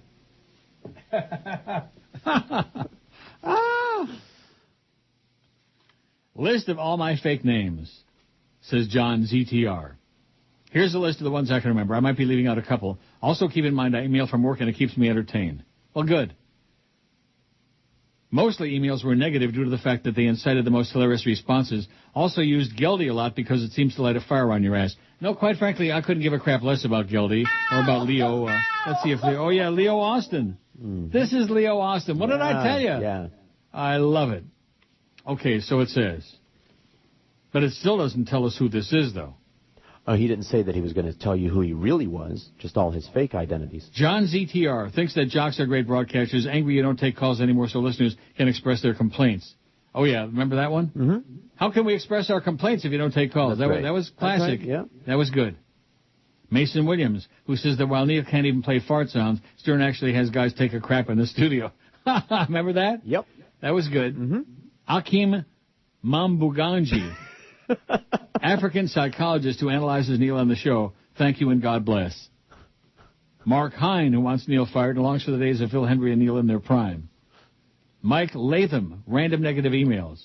Madeline, the angry fat woman who thinks Neil is too negative and wants to date Geldy. Remember the pictures of the fake Madeline? Oh, yeah. Oh, wow. Fat doesn't come close to describing it.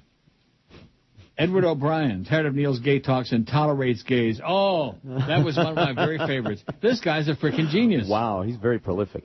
Jingleheimer Jones, who once waited 4 hours on hold to speak to Howard Stern, and it was all worth it. The most euphoric experience of his life. Remember that one? Yes. Leo Austin, 79, Goldie defender, and accuses Neil of being too negative to his coworkers. Please take Geldy under your wing, Neil. Janice, who claims that Neil hates babies on airplanes.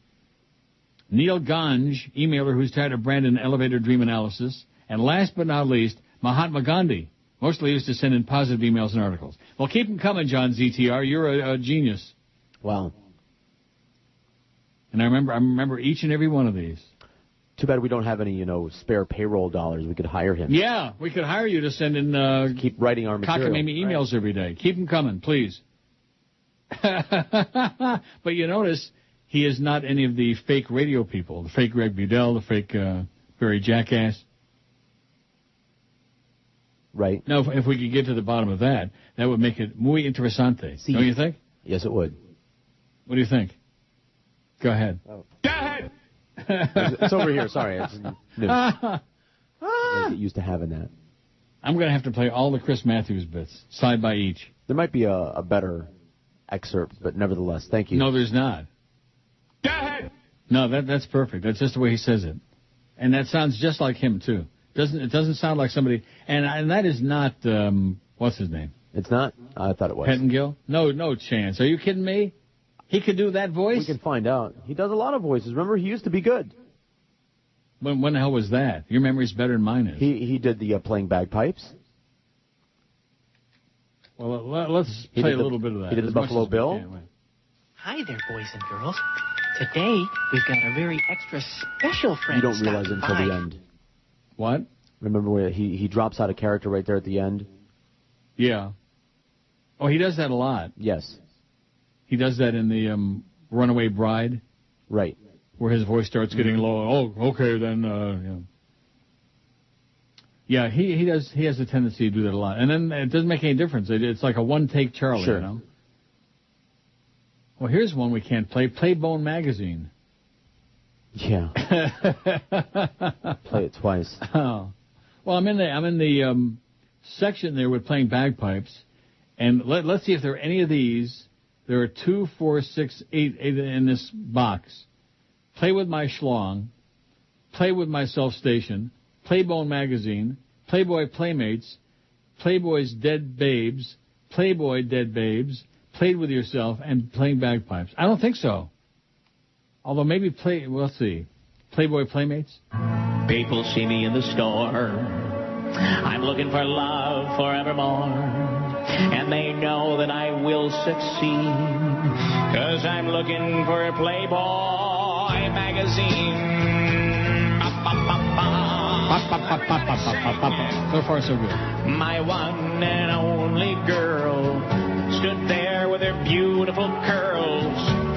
36 double D.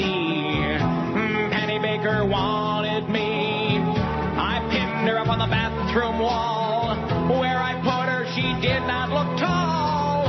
And as my toes did curl, I was the sexiest man in the world with my Playboy. My Playboy magazine. All right.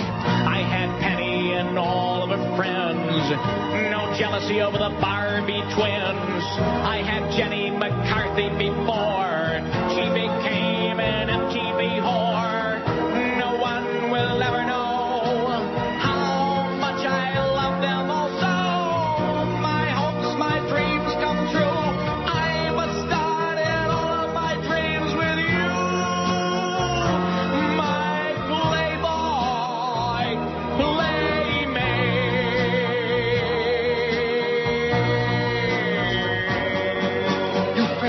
Now I'm a grown-up man, married to more than my right hand. A wife who's wondering why my stack of Playboys so high. She threw them all away. Now how will I masturbate? Now I stand here all alone. I close my eyes and they all come home to me. My Playboy Playmates.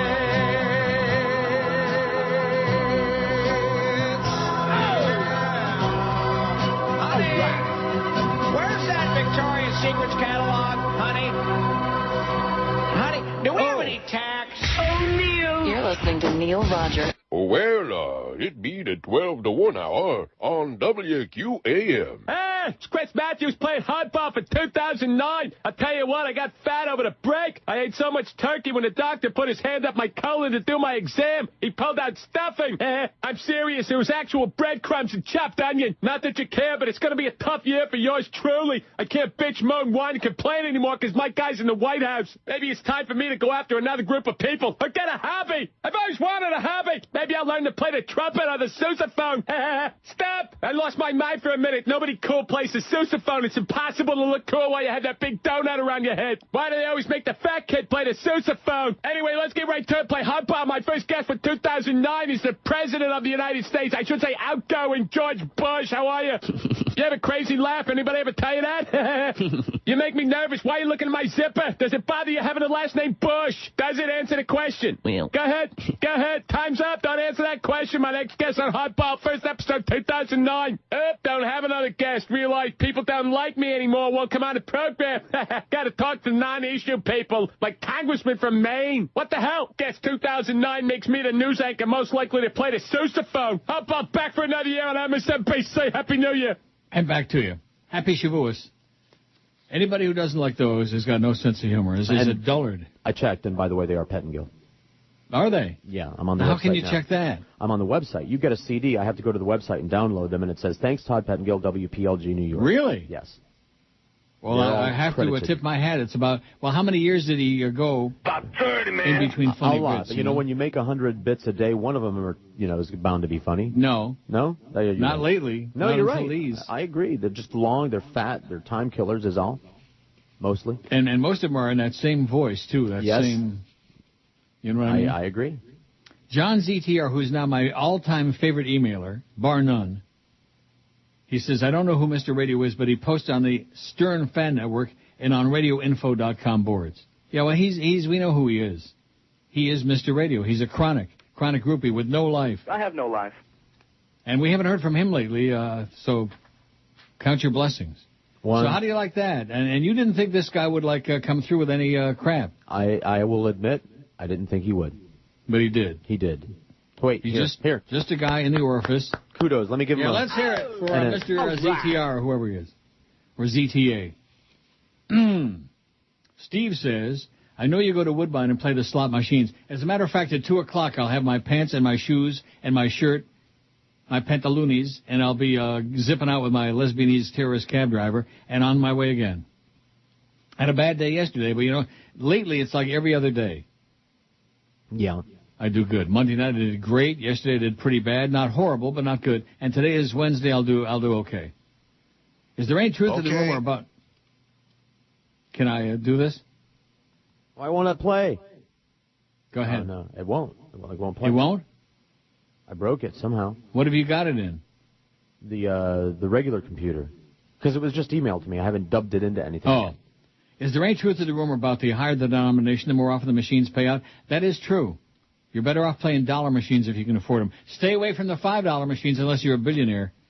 They will kill you. I know a lot of people don't have your deep pockets, so they can't afford to play the $5 slots like you can. I believe me, I shouldn't. I rarely do, and I'm not gonna. Do you feel they pay out more often than the $1 or 25-cent slot machines? No, $5 machines are killer. And I've seen a lot of people win some pretty big jackpots on quarter slots and even on the 2 and 5 penny ones. The problem being that now they have all these multiples. I'm going to Vegas later this month. Would like some of your advice, Steve. My advice: go see the shows, go eat some great meals, and don't lose too much. Don't get started. Mm-hmm. Good plan. It is. I'm smelling you right now. That's. I enjoy it and I can afford it even still. Even at this reduced income level. You're smelling me? I'm smelling you now. Wow.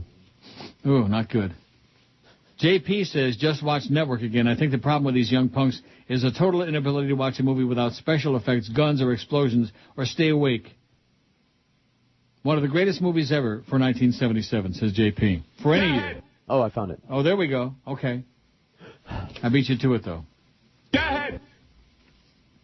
Anybody hasn't seen the movie Network, it's mandatory. I'm as mad as hell, and I'm not going to take this anymore. Oh! We want the Saudi deal stopped now. That was great, the Saudis. And that was back in the 70s, like the guy says. Yep. In the meantime, the ragheads over there have raped the whole world. We went through all those months and months of obscene gas prices, and then, all of a sudden, guess what? Nobody wants it anymore, so we'll knock the price way down. So thank you, Mr. Outgoing President, for those low gas prices at the ass end. You and your Saudi raghead buddies. If they were to blow that country off the map tomorrow, that would just bring such joy to my life. Just hook up a long tube, suck all the oil out of there, and then blow it up. Oh, I'm sure there might be some, decent people over there. You think? Might be. Maybe not. We got any Saudis in this audience? No. Come on. Let me look on yesterday. Yes. Just out of curiosity on the stats. And you know that domain report we have? Yes. How come the stats aren't... because I haven't clicked on a day. Here we go. Domain report. And this tells us how many hits we've gotten from, Canada. Most of those are mine. Iceland, 145, where they have that new... Ireland, I'm sorry. I was going to say that new Dyke mayor, whatever she is. Or prime minister, whatever the hell she is in Iceland. Who the hell knows? And who cares? Let's see. Do we have any Saudi Arabia? Usually we do. Netherlands, 2.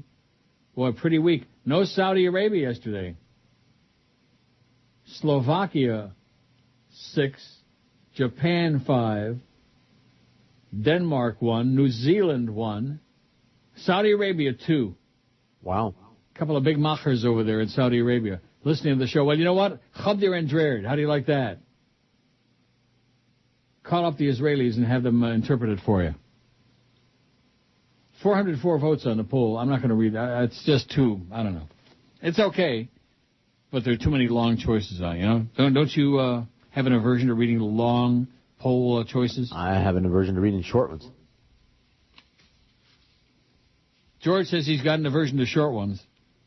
Go ahead. Hans Beck is dead. You know who that is? No.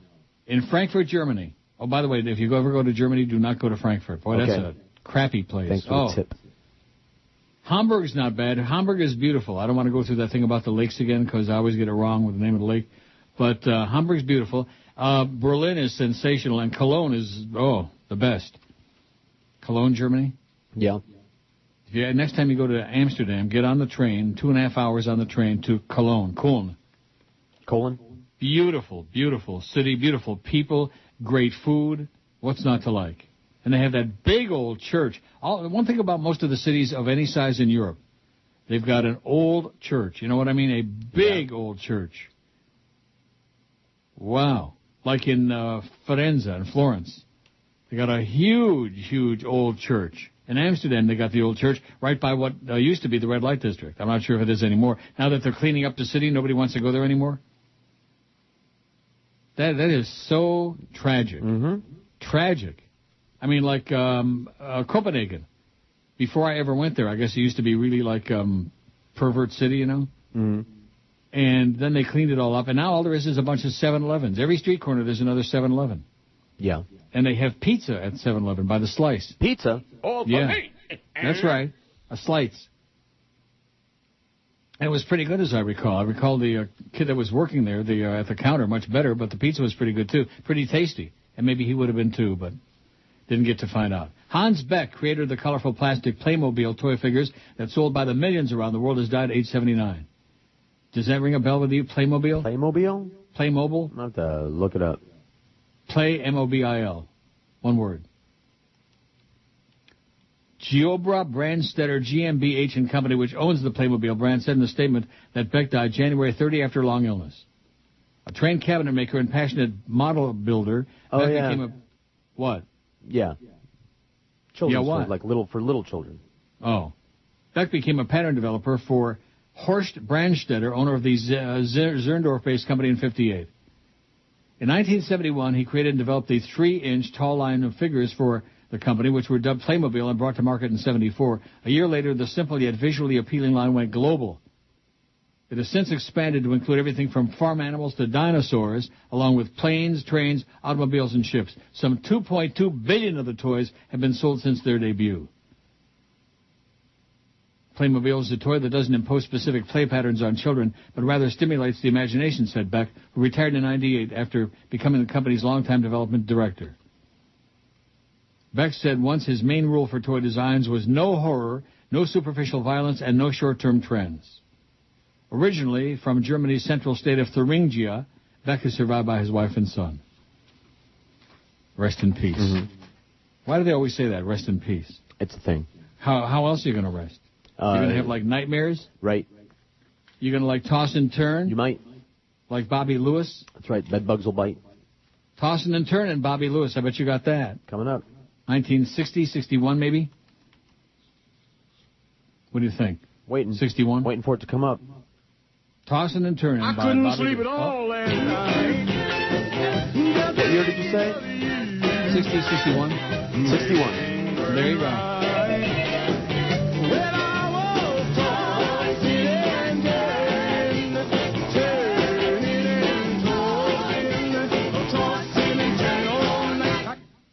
No, that's enough. That's a medley of his smash, Bobby Lewis. I bet you he might be dead. Maybe I'll Google it during the break. Go ahead. You're listening to Neil Rogers. Please, enough talking. So I wanted to reconnect with old friends, but I was having a hard time finding them. I tried everything, the phone book, the internet. I even considered hiring a private investigator, but the cost was outrageous. Then I found out about your website. Introducing Stalker.com, a website from the creators of MySpace and Facebook. Stalker.com will help you reconnect with old friends and old obsessions. My ex and I were going to get married and have kids and raise a family in the suburbs, but he said I wasn't emotionally stable enough and that I needed help. Do I sound like I need help?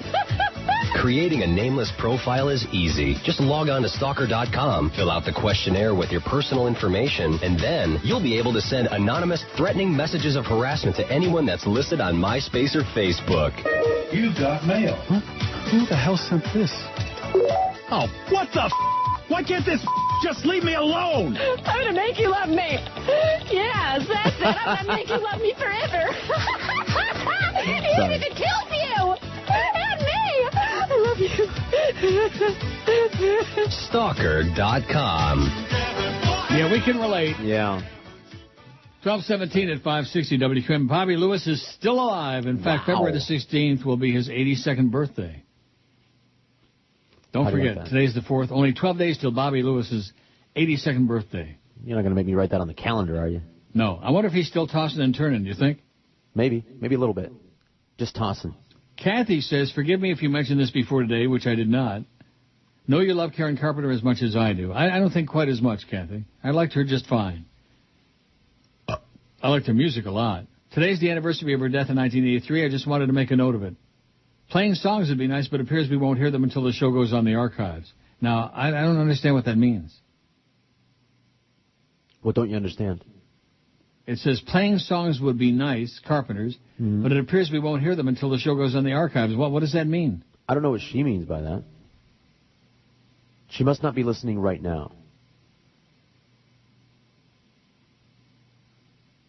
This was sent at 11:22, about an hour ago. Mm-hmm. Playing songs would be nice, but it appears we won't hear them until the show goes on the archives. So would somebody please interpret that for me? I don't get it. I wish I could. Sorry, Kathy, I don't understand. Barry Jackass says, the fake Barry, hearing rumors from Clear Channel that Ed Kaplan has been contacted about doing nights on the soon-to-be Fox Sports 940. How do you like that? Well, I'll tell you what, it doesn't take much to beat our point. You know? Yep. Wouldn't that be something? Get a lot of our people back over there to 940. That Fox All Sports starts in March, which little Tommy Jicka was a day late and $50 behind on that. Boy. Tom used to be pretty sharp about what was happening in the market, but that's back in the day before the Tribune decided to deball the Sun Sentinel. They deballed it. John James says, Neil, you are great, and when George revealed a few weeks ago you actually pay out of your own pocket for the comedy that's played on your show, some of them, it just shows what a great person you are. Who else would do this for their fans? I just want to say thank you, Neil. You really love us. You really do. And for me and everyone else here at the Orifice, we love you too, Neil. Maybe I care about the show. Maybe I would like to put stuff on there that somebody... Maybe that's why I played Chicken Neck out of my own pocket. Serious bucks, too, by the way. Although, you know, with everything that's going on nowadays, tell him I got a meeting with him tomorrow. Okay. Conference call. Mm-hmm. Chicken Neck, Jolly Joe, Joyce. Yeah. Ray Perry. Clarence. Clarence, of course. Chris Jones. Oh, Clarence, who takes such a strong personal interest in this show, you know? Oh, yeah. He's going to have a talk with Joyce, and he's going to straighten her ugly ass out. He's going to do this and make a list. Yeah. We're going to be able to play, like, boysenberry sounds on the air. How do you like that, huh? Ooh. Poisonberry for Joyce. Go ahead. Oh. Woo. Man, I'll tell you one thing. There has been some real chazarai going on this week in this company. Some unbelievable crap. But every company, I mean, we're pikers compared to Cheap Channel. I mean, they just cut bare bones. They fired everybody. Cheap Channel. And I haven't heard any more from the fake Jimmy Syphilis, by the way. Whatever happened to Jimmy? Hey, Jimmy! You fairy! Maybe he had a bet on the Cardinals. I doubt it. Joey Reynolds is just obsessed today, the fake Joey Reynolds. Wouldn't you like to find out who this one is? No. Maybe it's Bill Marshall. That would make sense. Now, whatever happened with him? I don't really know. I know he had a day job. What was his deal? Was he like the Bird? I mean, was he like a... He was the producer, Joey's personal producer. He would follow him around. And he would run the board or any other control. He would play the drops. You ever watch the Joey Reynolds show in progress when it was on IOD? No. Well, he would sit in like the guest chair, like you know where you sat. I am that hemorrhoid. Yeah. Joey would sit where, say, for example, the Bird sat while you did the show. Are you serious? Yes, and then Bill Marshall would play in the host all chair the and run cards all and the drops and the this and the that. And my God! So Joey was like a guest on his own show. Exactly, and he would take you would be the one flashing hand signals back and forth with the producer, and then he would tell Joey what to do. He would write Joey's jokes. Oh my God! That says it all for me. Sure. During the election cycle, fake Joey says, I recall CNN trying to capture the pulse of different cities. They tried to interview a particular radio guy from a city. They'd find a local host to talk to in smaller towns like Kansas City or Denver and Des Moines, but in Miami there was nobody to talk to. They asked Neil Rogers and he declined to be interviewed. No, they did not ask and I did not decline, although I would have, and they couldn't come up with a replacement. There just wasn't anybody qualified to be a radio spokesperson in touch with the city and listeners here. There's nobody talking about the community or local events at all in any meaningful way having an impact. There's no local morning guy to pull a promotional stunt to get everyone's attention, like standing out in the cold for 24 hours in a bathing suit on I-95 or some ridiculous thing. Tom Joyner certainly isn't going to do it. Elvis Duran isn't doing it from New York. Schmidt isn't commuting to Miami to appear at some shopping mall to solicit blood donations. Glenn Dreck isn't going to talk about school closings and possible teachers striking over pay and budget cuts in Miami. Again, this is not a nostalgia thing about local and live radio. This is part of what's wrong with this Miami market in 2009. Well, they had Fuddy doing that awful morning show. He was a local yokel. Mm-hmm. That went over like hemorrhoids. No, that needs to be a human being. With all the changes in radio, other markets bigger and smaller than Miami still have some local presence. Just look around the country, and with all the syndicated programming and voice tracking, most cities, bigger and smaller, still somehow have at least one strong and solid local talk show host program and at least one strong and solid local morning show on a music station that reaches an audience that goes beyond the limitations of its own station's format. Some kind of a go-to show for mornings in this city, and this is why Miami-Fort Lauderdale ranks as one of the most disappointing major market radio towns. As Joey continues on and on and on, it's disappointing. Ba ba ba ba ba. Get a life. Forget about radio, Joey. I have no life. Oh my God. Good golly, Miss Molly. Talk about obsessed, whoever that is. That's Mr. Radio. Yeah. You know, it's the close proximity with the Mr. Radio email we got moments ago, and these Joey emails. It's Mr. Radio. Come on, Mr. Radio, fess up. John ZTR fessed up in a very entertaining and refreshing way today. That was great. Mm-hmm. It was. Wasn't that illuminating? It was. My favorite, though, was Edwin O'Brien. Which one was Edward, whatever his name was. I'll tolerate gay people. I have nothing against them. I will tolerate them. That one. Why do I have to bludgeon the audience with my obsession with Brady Quinn and this one and that one, and Matt Castle and Matt Leinart and the hot guys, you know? Well, that's what fags do, you know? They're obsessed with the hot, whatever, fill in the blank. Gee. Coincidence? Yeah. What a surprise, yeah. 1224 at 560 WQM. Don't forget to send Valentine's Day roses or you're going to pay for it all year long. At ProFlowers.com, order your flowers now for delivery on Valentine's Day, and you won't have to think about it again. ProFlowers roses are rated best value by the Wall Street Journal, guaranteed to stay fresh for at least 7 days. Easier and faster than standing in line at the florist. Valentine's Day bouquet starting at just $19.99. ProFlowers has got an exclusive offer just for my radio listeners, but it expires this Friday, so pay attention. Get a dozen Sweet Expressions roses for just $39.99 and get a second dozen free, plus a free glass vase. To get your 2 dozen roses and free glass vase, here's what I want you to do. Go to proflowers.com online and find the radio microphone in the upper right-hand corner. Click it and just type in my password, Neil R, N-E-I-L, Neil R. Or call 1-800-PRO-FLOWERS. That's 1-800-PRO, PRO-FLOWERS. And don't forget to use my password, Neil R. Don't wait, because this offer expires this Friday, and Valentine's Day is only 10 days away. 1-800-PRO-FLOWERS. Oh, Neil! You're listening to Neil Rogers. Holy cow. Do you ever wish that your family and friends knew their Bible verses better? Well, I have the answer to your prayers. From the makers of You Sank My Martyr comes a game the whole family can enjoy. Crucifixion. Crucifixion is not just fun to play, but it forces everyone to know their Bible. And it's easy to play. First, someone picks a word or phrase from the Bible, and the rest of the group takes turns trying to spell it. But be careful. If you pick a wrong letter, your little Jesus doll gets nailed. I'll take a guess. How about a K? Nope. Sorry, Billy. I'm sorry, Jesus. After 3 nails and 1 spear to the chest, everyone loses. But don't worry, in 3 days you can play again. So run down to your local Crucifixion toy store and grab up your very own copy of Crucifixion. Why not play tonight? Comes with a small Jesus doll, nails, and a tiny spear. Fake blood, wooden cross, and hammer not included. Crucifixion, a product of Trinity Brothers. 12:30 at 560 WQAM. Here's one for you. Okay. No, you're not supposed to say okay. You're supposed to say... Oh, I'm sorry. Go ahead.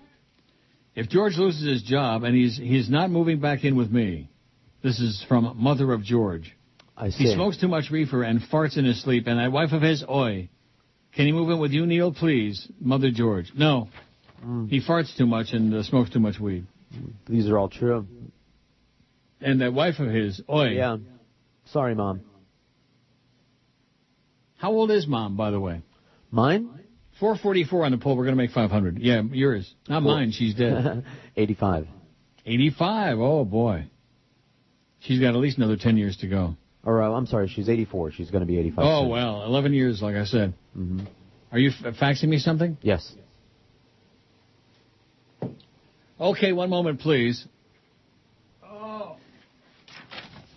It's an article somebody sent. Text messages lead to teachers firing. From Santana from Alapata, the fake Jim DeFetus. How do you like this? People are coming out of the closet today. Isn't that great? It is great. All the fake ones. Now, if just the fake Joey Reynolds would come out of the closet, that would be a breath of stale air. Sirius XM closing yesterday at 14 cents. Yeah, I know. It was down to 13. Now it's back to 14. Voted for cutting into a merging lane at the last minute. Brian McCabe, God. Screw Brian McCabe, okay? Screw him.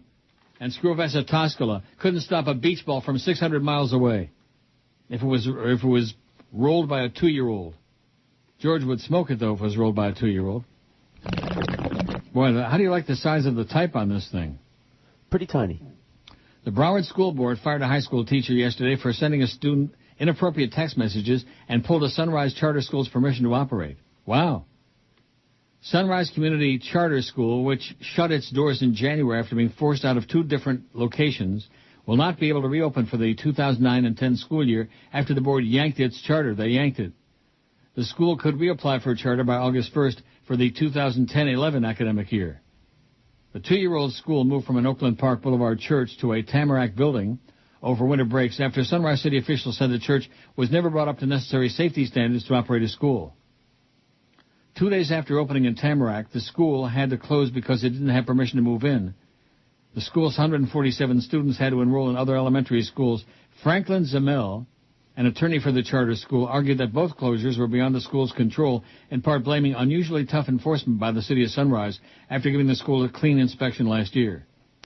He also said no dangerous violations were involved, and the school's plan to open its permanent building at the Faith Tabernacle Church on West Oakland Park Boulevard in the fall. The school board members said they would consider keeping the district's contract. Well, why do we care about this? I don't know. God. School board members also fired a Cypress Bay High School science teacher for sending inappropriate text messages to a student last year. District officials said Peter Varani, 36, texted a female student at the Weston School several times about going on a date.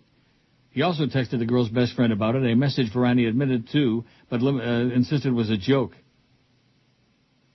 According to the complaint by Broward School Superintendent Jim Hutter, something. The complaint said Varani asked another student to cover for him and said she was using Varani's cell phone to send the text message. Girls also told investigators Varani grabbed them by the hip and tried to hug them. Well, what's wrong with that? A little kissy-kissy, a little coochie-coochie, right. hoochie? Huh? Right. A little hoochie with the coochie? What's wrong with that? Well, we got stuff going on, you know. If it's not by the priests or the rabbis, it's by Teach. Hey, Teach. I mean, what is that whole thing about, you know, all these teachers going to jail for years and years? How about that bitch in, was it Seattle? Somewhere in the Northwest. Remember? Not sure. Which one? And then the one in Boston? There's so many. They have their own website now. And the thing that I don't understand, the one in Seattle, man, it was like a Vietnamese kid or something like that. I mean, he looked like... Oh, that one, Mary Kay Letourneau, the really famous case? Oh, yeah, Billy. Holy cow. Get her some Magnavision reading glasses. No and some... question. Oh, and a spyglass. Oh, yeah. Wow. Maybe he had something that didn't meet the eye. That could be. She said that from the moment she saw him, she knew that he was the one. She knew what? That he was the one. He was the one, all right. Oh, yeah, he's one. He's one of them. Real strange people. Mm-hmm. Strange. Freaky, bug-eyed guy. Yeah, freaky. Okay, here we go again. Now, this could be a John GTR who, I don't know. I mean, would he morph into somebody else on the same day that he's coming out of the closet with the other ones? Well, I gave him such high marks, and deservedly so, for all of his good fake emails. Maybe because it says Neil. This is from Kim. Signed, a concerned friend of the greatest Panther announcer. Neil, I'm getting real sick and tired of you busting on Goldie. I met the man the other night at Applebee's. He had just left the Panther game, was sitting at the bar eating a spinach salad. Let me say what a great guy he really is. Your name happened to come up, and boy, there was quite a discussion. He said that he really liked you a lot, but that your material was extremely old, and that's the reason your ratings have dropped to an all-time low. He said that many years ago he liked your material, but he's getting very tired of you abusing and trying to destroy him on the radio. He said he thinks that you would have made a very good hockey announcer. Yes, I would, and was. He's a good man. You should stop talking trash about him. Why don't you just take him out for a beer and try to talk to him? Well, he was here last night. He was here all day yesterday. Never contacted me. I could have taken him under my wing and, I don't think so.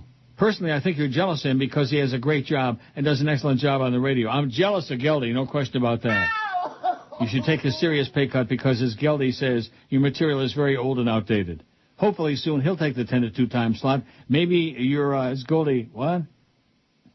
Maybe you and Geldy, calls him, George, your do-boy, should just move on with your lives. Stop abusing him. Signed, a concerned friend of the greatest Panther announcer. Wow. Mm-hmm. Well, greatest Panther announcer doesn't cover a lot of territory. Well, they just had Barney Fagg on again, but I missed the audio. Good. Oh, wait. Oh, God. People really hate you, and they're starting to hate us because we're hanging out with you. And you have to help us deal with that. There are signs the banks may be listening. Wells Fargo, which got $25 billion in bailout money. Yeah, give us a little something, okay, to tide us over. Got all these billions of dollars, all you banks. Give us a little something. Put it in our account. Especially that bank of mine down there. They finally got my ATM card straightened out. You know how many calls it took? About 30, man. Yeah. To get them to stop blocking the damn ATM account. There's more money in there since Jesus was a baby ever invented. And and then when you call, they have to do these verification things to make sure it's you. Now, Which of these cars did you ever own or co-sign for? Uh-huh. Which of these addresses did you ever live at? Oh my God. Which of these penises did you ever come in close contact with? Like that. They got pictures of those, do they? Yeah. They email you pictures. Leo says, just saw Immortal Beloved last night for the first time.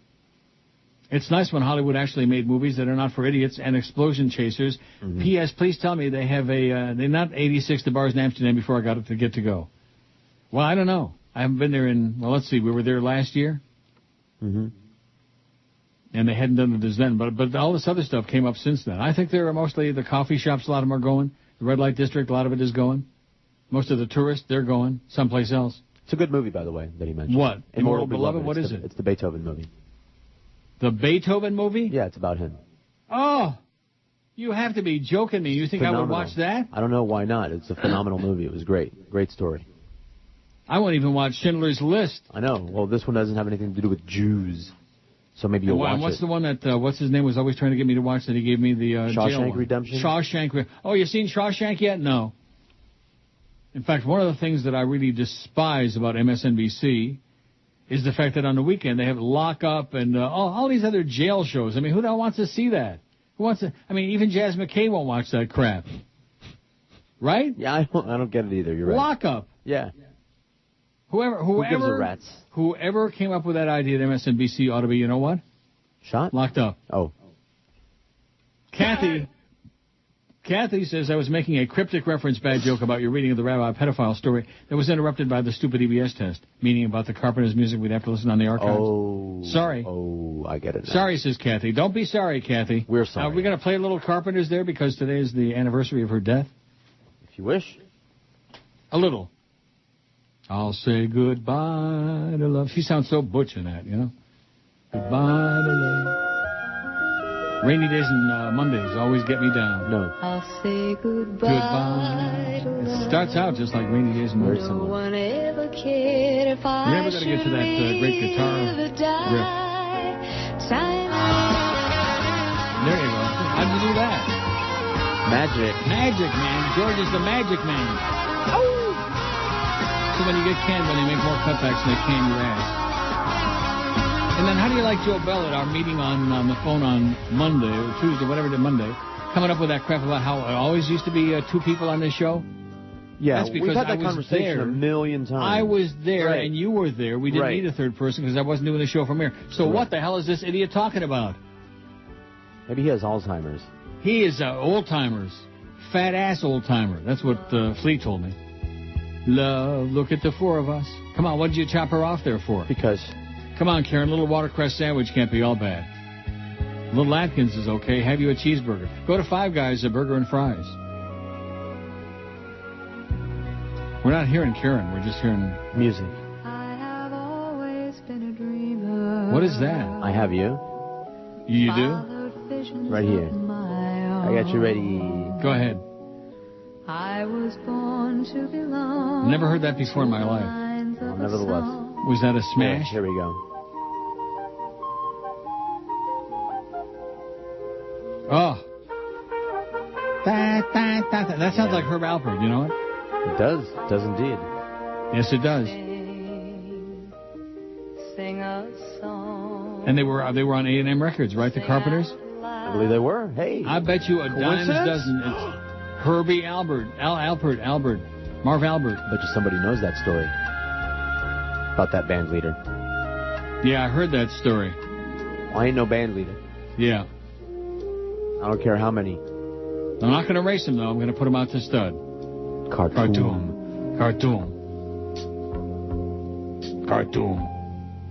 Come on, Karen, let's go to lunch. Come on, honey. Okay, that's enough of them. You're listening to Neil Rogers. Well, here we go again. Who's going to give Ricky a blow? Obama, he's our candidate. Obama, get out the vote, cause we love Obama. Don't care his name sounds just like Osama. Candidate! Lost the primary and I'll cry if I want to. Cry if I want to. Cry if I want to. Now I'm so sad they want me to resign. Telling everyone I'm love client number 9. Oil high, dollars low, budget's tight. I can't spend dough. Well, I saw him on the Oprah television show, saying he is a man, but to me he looks like the mama. I wanna get things done. I'm only 71, my king. That Reverend Wright, he must be crazy. We made record profits once again. We're the oil companies taking all your money. So price on gas, price keeps going, keeps on going. Higher, higher and higher. I had enough. There she goes, done with her campaign. Barack has won the game. So it's goodbye Tiger for the rest of the tour. All the guys out have a chance of winning. Fred Pop and the Jets. Hey Fred, you're a future Hall of Famer, but now you're on a team that could not be any lamer. Gold winner. Michael Phelps, the man in the swimming capris. Obama for president. When you speak, it's a huge event. I picked a girl from Alaska, Governor Sarah Palin. Are you ready for the debate? A big political party. Yeah, we got McCain and Obama.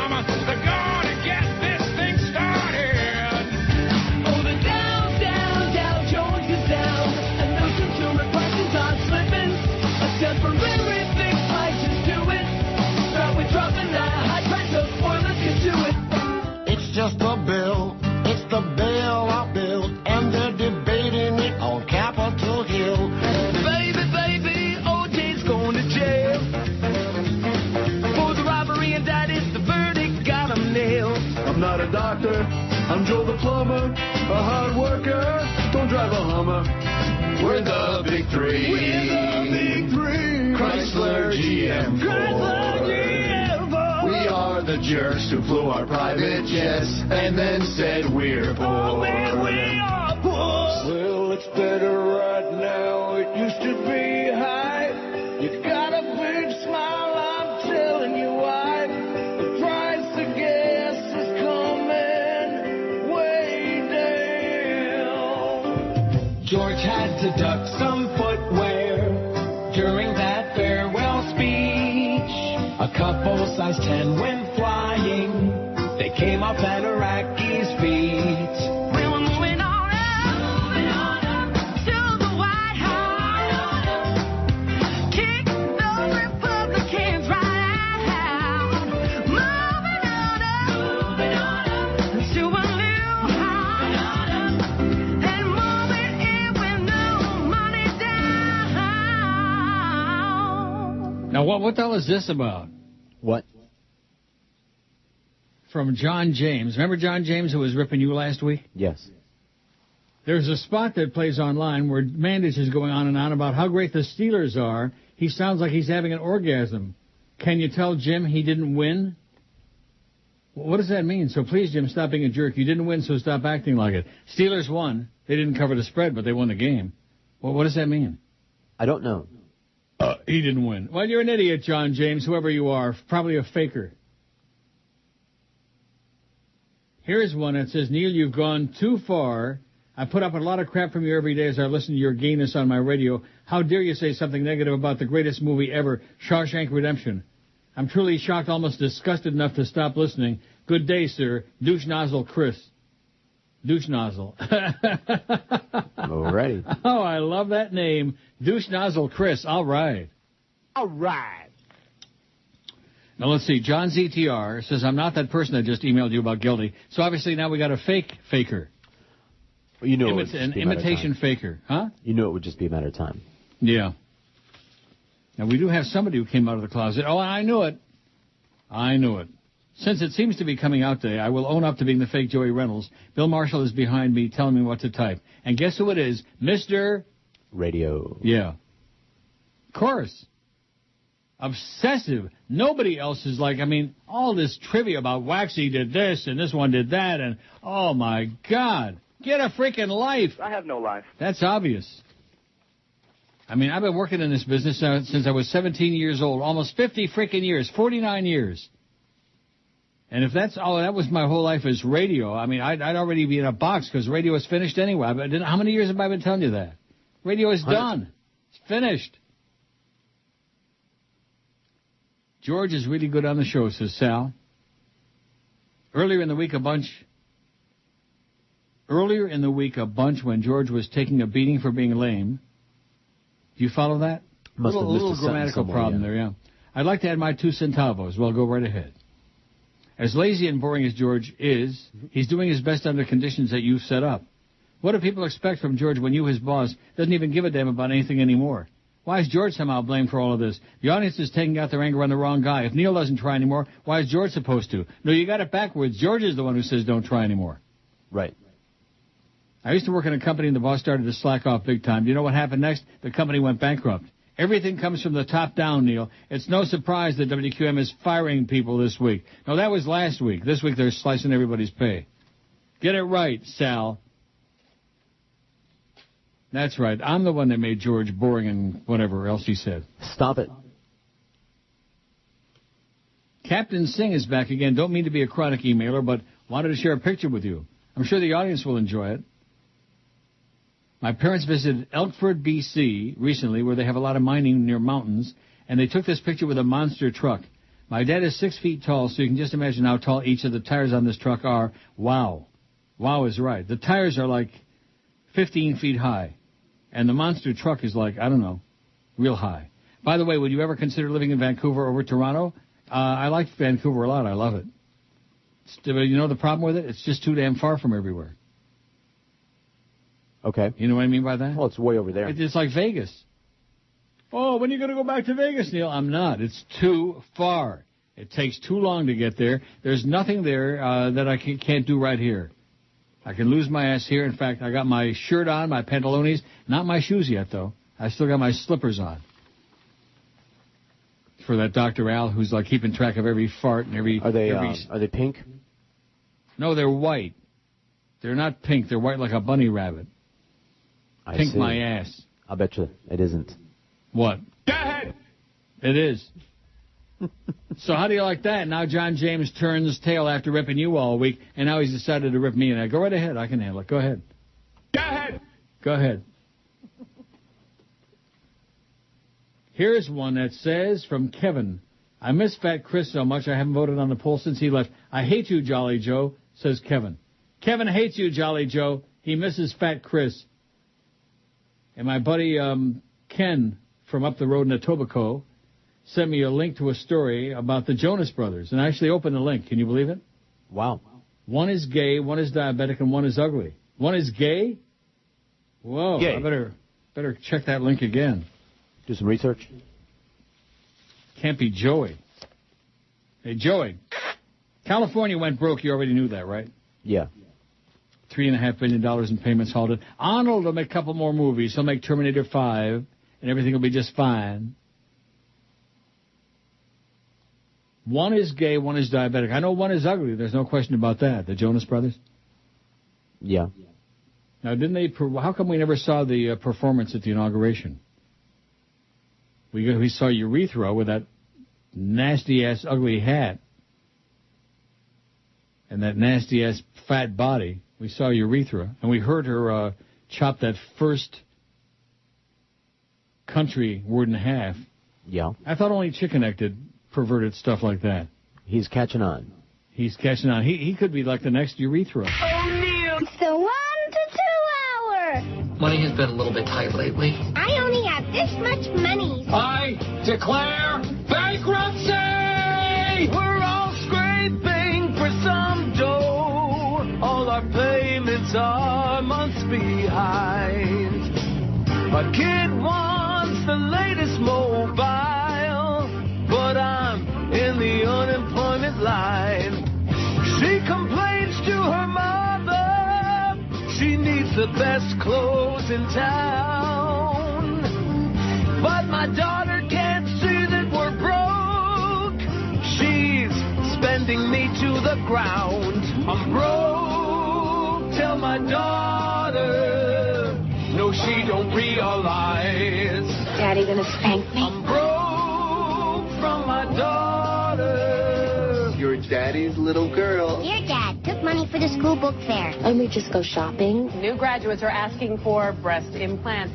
Oh, you're going to just puke when you hear this one. Go ahead. Go ahead. Neil, Shawshank Redemption was a decent movie. Greatest of all time, I think not. Now, whoever said it was the greatest of all time? Not me. The guy that gave it to you, Jason? I have a question. Right. What has happened to movies? There's no way to compare them to the movies of the past. Top 5. Now, wait till you hear this list. All right. Clockwork Orange, No Country for Old Men, Troy, Saving Ryan's Privates, and check out Burn After Reading, another Coen Brothers classic. Saving Private Ryan was a very good movie, but the other ones that are on there? No Troy? Country for Old Men. It's not even one of the top 5,000. Right. And Troy Besides was Kubrick, a joke. I think the Coen Brothers are second best ever in my generation. Love you, Neil. Chris in Miami. Your taste in movies blows, Chris. Clockwork Orange, I grant you. Top 10. Yeah. It's one of my favorites, if not my all-time favorite. Really? Yeah. I like it a lot. Would you like that snake? Basil. P.S. Why do Spanish people accentuate their E's? Really? Marlene's? Says Chris. And not only that, but how about like I'm busy? I'm busy. It's one of those things. That's Paco's always giving me that. That's I'm very how the busy. accent goes. I'm busy? BC. C. BC? Very Hola. busy. C. And also, when he'll ask me how to spell something in English, and I'll spell it for him, and I'll say E, and invariably, he'll be typing like on Facebook or something, he'll write down I. Right. Now, I understand that in Spanish, That's how you say E means the letter I. Correct. But I'm spelling it for him in English, Right. in English, okay? Speak the English. You'd think No he would speaking know that. English. What? You'd think he'd know that you're telling him in English.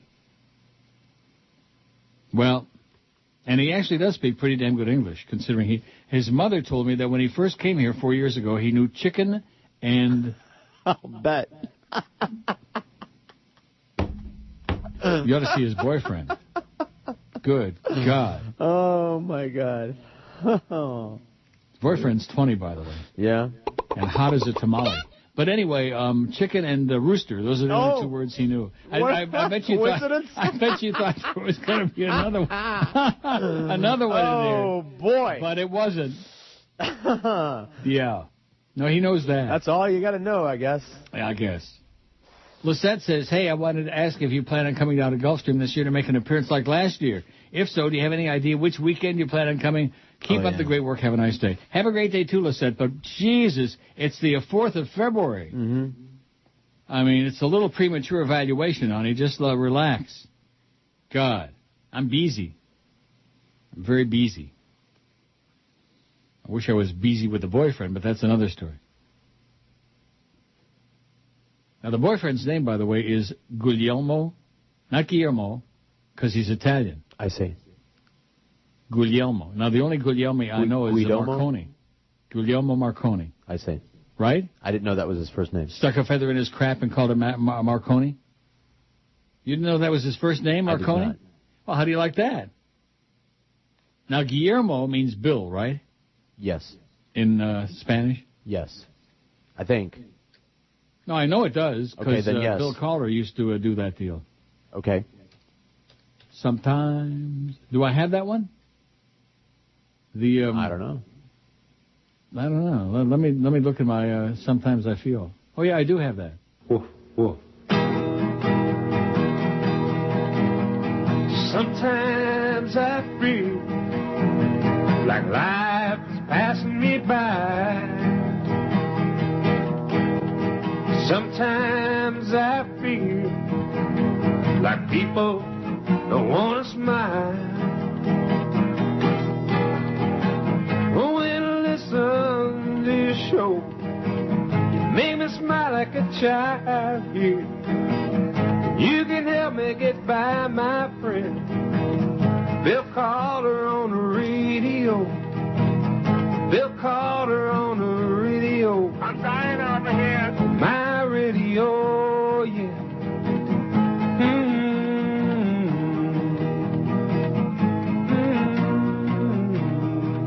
You think all those faggots, all those cigarettes is what did him? Boy, he was a chain smoker. Yeah. And died from the big C. They'll kill you. All you people out there smoking them faggots, first of all, they're expensive as hell. Can you imagine? Good Lord. With the depression going on now? I know. Can you imagine cigarette sales? Although I guess if you're addicted to nicotine, no matter what the price is. You don't have much of an option. Because I see people like in my little convenience store here, no speaking English. I see them buying faggots. And they're like $9-10 a pack. Yeah. They can't be that much there, can they? I don't know how much with all they the are. tax, the thumb tax. And I couldn't tell you. Mike in Hollywood asks, did Joyce ever cut a fart herself and laugh about it? I'll tell you what, Mike, call her up over there in Naples and ask if she ever farted. I think she might have cried about it, especially if it was wet. Oh, God. Ooh.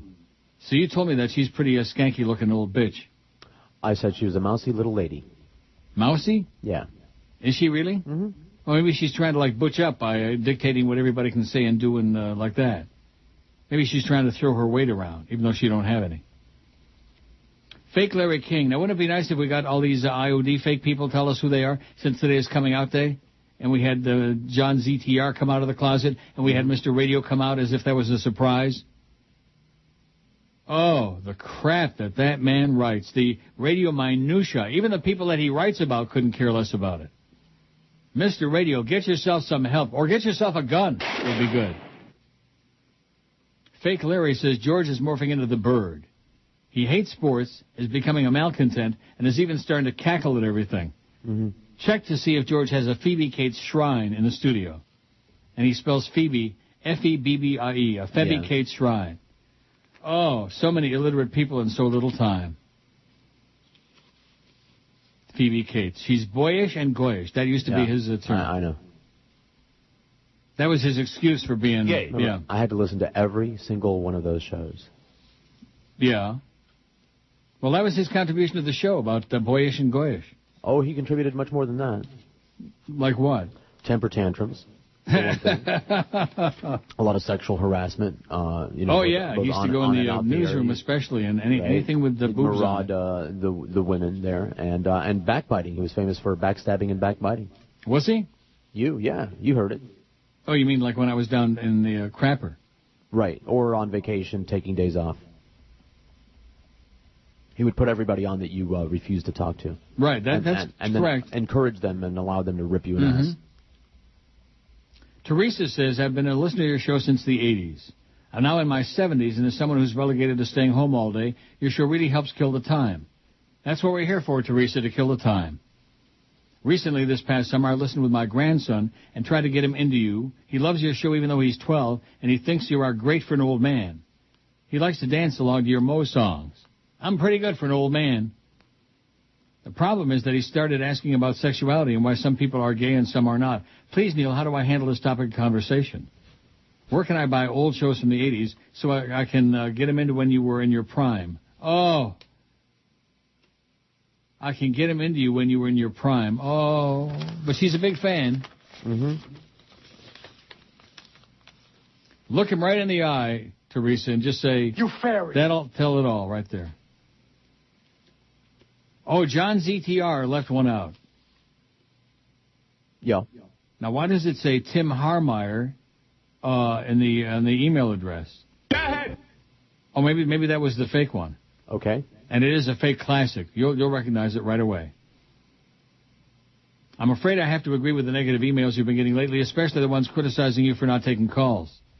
Since you went to email, you've limited your listener feedback to those who work in offices. Look at me, for example. Why am I writing an email at 9:30 p.m. to a show that went off the air at 2 p.m. in the afternoon? I don't get home till 9. This means I have to wait 7 hours to get feedback. Don't take this as a negative, because it's not. But it seems like any email that doesn't kiss your ass is considered negative. I just want to inform you that the new email format has severely limited those of us who want to interact with the host, Neil Rogers. Before, I would call your show a few times a day, but now I can't even do that. That's right. Remember that? Yep. Please start taking calls again. Please just give it a chance. There are plenty of smart listeners out there. Don't let the I'm your friend guy ruin it for everyone. Oh, and by the way, why is it that all the other hosts on the station are able to take calls successfully except you? Because they're great and I'm bad. That's why. You're a bad man. That was a good one. Oh, Mr. Radio again. Wow. Mr. Radio. How do you know from Todd Pettengill? Well, first of all, if you were so astute as you think you are, you'd recognize a lot of the bits we play are Todd Pettengill. How do you like that? If you were such a smart ass, which you're not, you think you know something about this business, you wouldn't know a radio if they stuck 6 of them up your ass. Here's Todd Pettengill. Yellow Mason resident, John Mason speaking. Hello? Hello? There's Todd Pettengill. And then toward the end, he morphs into a different voice. He is Scott Shannon's sidekick on WPLJ in New York and worked for Vince McMahon in the WWF. He's really the voice of Chris Matthews in those great bits. Yes, he is. Any chance Greg Budell might be behind some of these fake emails? His name seems to come up quite a bit. Probably he has a lot of time on his hands up there in Alabama. Well, at least he's got something he's doing anyway, Mr. Radio, besides just all this radio trivia. Even Mike Spindell is embarrassed by your cacophony of crap with all this trivia. You ever see a cacophony of crap? Just this morning. I smelled it. I think Joey dealt it, and we all smelt it. Neil! You get a lot of big farts with Neil Rogers on Sports Hole Radio, WQAM. Here's the story of a lovely lady, a Victoria's Secret model who's well known. Many teens stole that catalog from their mother when they were all alone. Here's the story of a man, Tom Brady, who was the New England Patriots quarterback. But in the opening game of the season, we heard his left knee crack. Till the one day when the lady met this fellow, they'd been seen at all the Hollywood functions. Now these two are engaged to be married.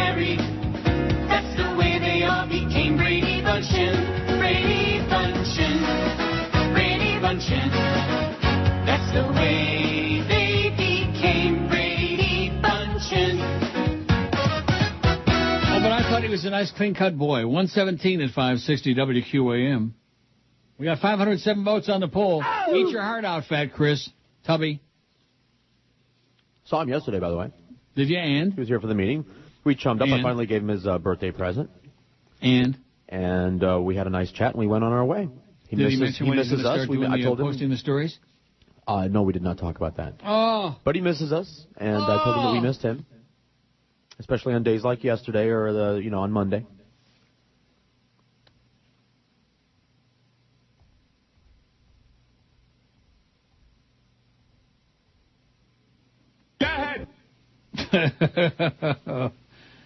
Oh, you are as Listen, useless I got nothing as... to do with that. They got to hash that out What do you mean themselves. you got nothing to do with it? I know you don't care about the poll, but at least the bedtime stories? Listen, I don't want to get involved in that Why discussion not? because I'm going to be accused of taking a side or having a preference, which I do No, not. it isn't a question of taking a side. It's a question of getting me some information.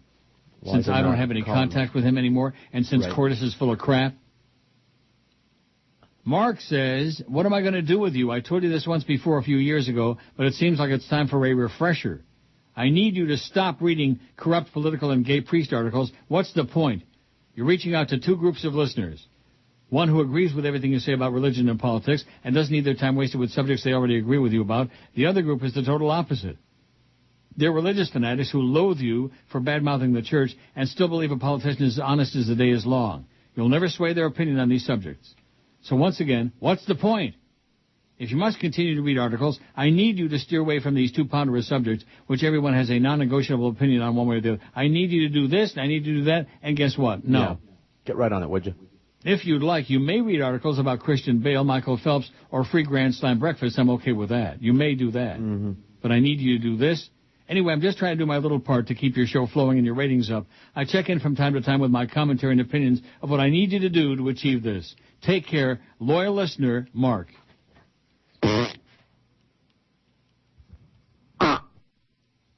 Brandon says, being a former chain smoker and smoking my first pack in 3 years not too long ago, depends where you go, it'll run you about $5 a pack. Almost double that here, almost $10, eh? Wow. What if you buy them by the carton? I don't know. I don't think they sell cartons in my little Chinese market. No speaking English. How do you do business? I mean, we're like be opening a store in China and not being able to speak Chinese. I don't know. You know what I mean? Mm-hmm. Here's one that says, Mr. Radio's full of crap. He's not the fake Joey Reynolds. I am. Signed, Bill Wise. Now, were you there when Bill Wise was still Eric IOD? No. Oh. Orange head. Never met him. An orange head, nose-picking yahoo. Now, I'm trying to think of where the hell he came from, where he played country music. He was a country music PD. What was GTR before it was GTR? Ooh, good question. I don't know.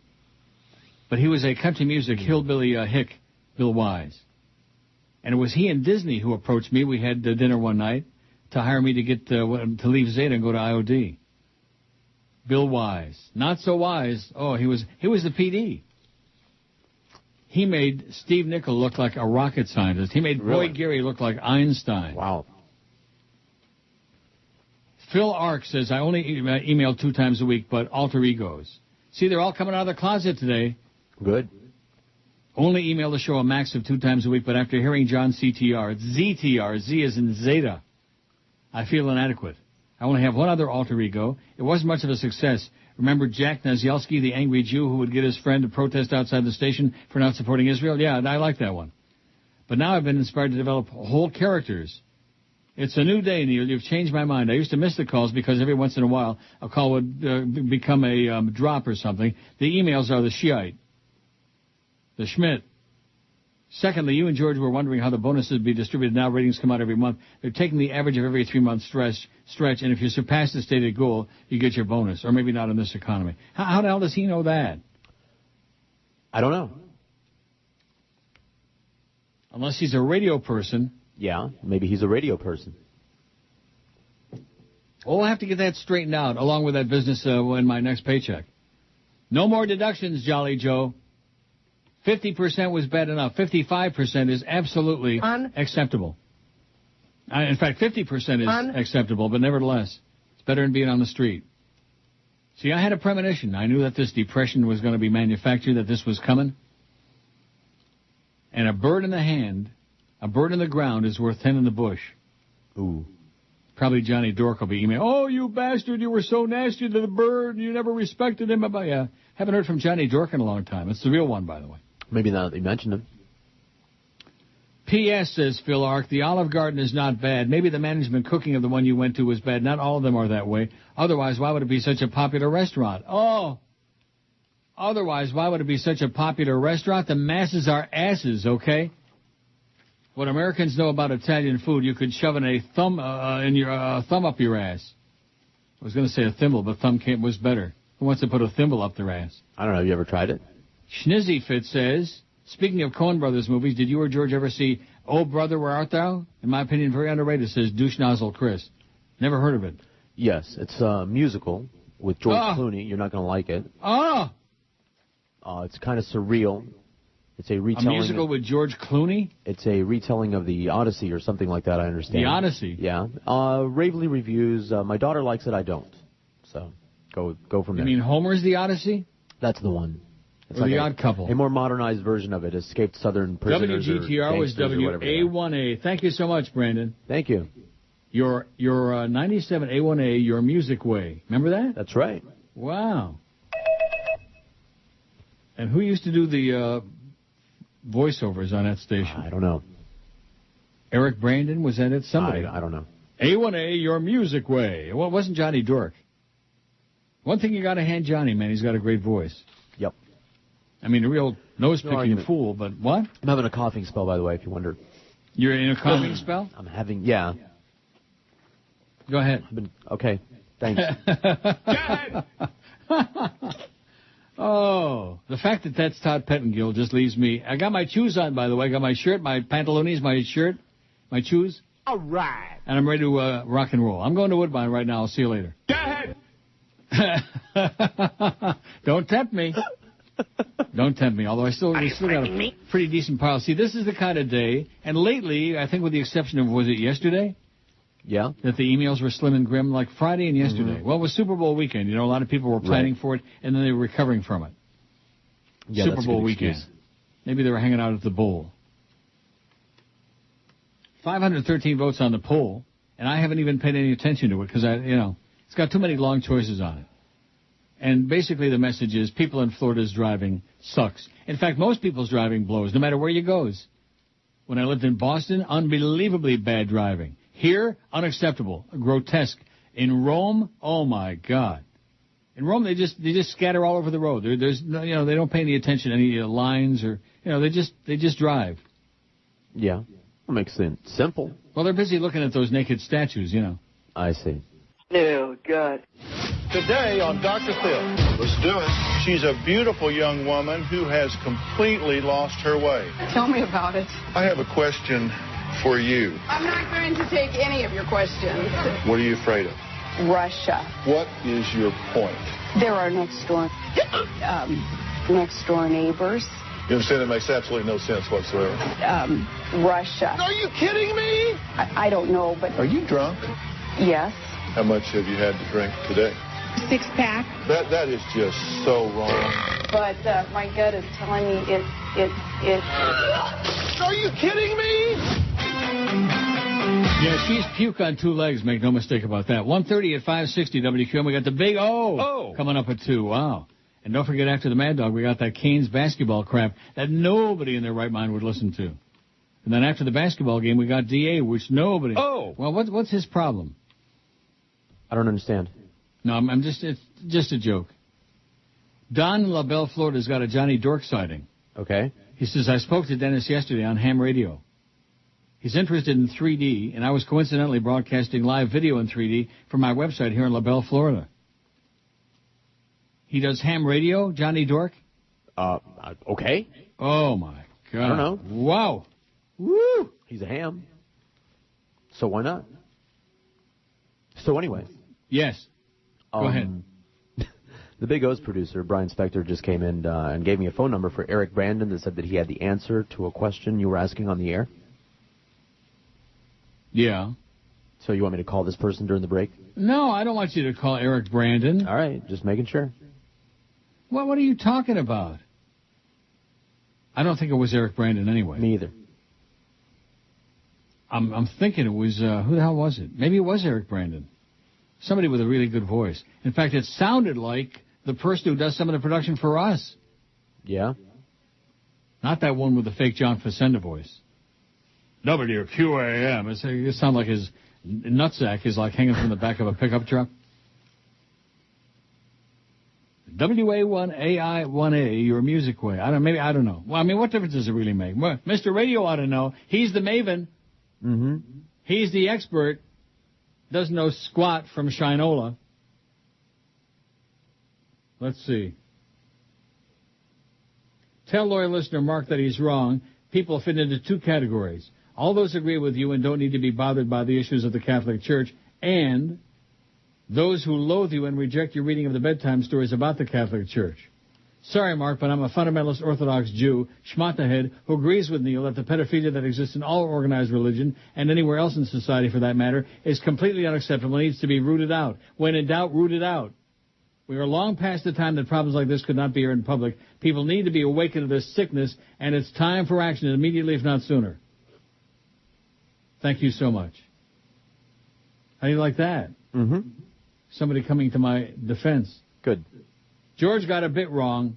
Oh Brother is not a musical. It is music heavy, and there are a few scenes where Clooney and his gang end up on stage. Yes, I don't want to quibble. Or the radio singing, but the movie is not a musical, at least in the traditional sense. Correct. It's a very good comedy based indeed on the Odyssey and is full of sight gags. Mm-hmm. The funniest scene takes place 5 minutes in. It's a sight gag where the audience sees what's going on, but Clooney remains oblivious until it happens. Okay, great. It says, I despise country music, but the music in Oh Brother is very good. I will say, though, the constant presence of music does get old after a while, but it's a great film. You should watch it, says Andrew. Thanks, Andrew. What's it called? Oh Brother, Where Art Thou? And okay. It won all kinds of awards for the music, but it's kind of bluegrassy, the music. Here's one from CT. Huh. Yeah. What's up, fellows? I love the email action you got going. Having an iPhone like I do enables me to talk to you as if you were right next door at all times. I never felt so connected to you. I had a request if you could.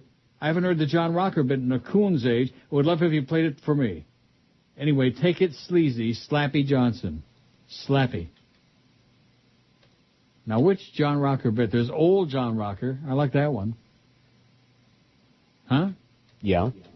Old John Rocker. Da, da, da, da. I'll find it here. We got John's Plane. We got John Roberts. Oh, my God. Old John Rocker. That's the one I like. Oh, yeah. Gotta love it. Do you like it? I like it a lot. Go ahead.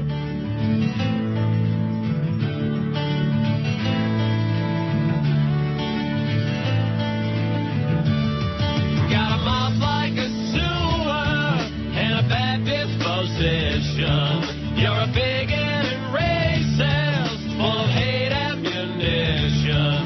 Now it's down to the minors, 'cause your bitch is horrendous. Well, I hate Atlanta, but this movie's stupendous.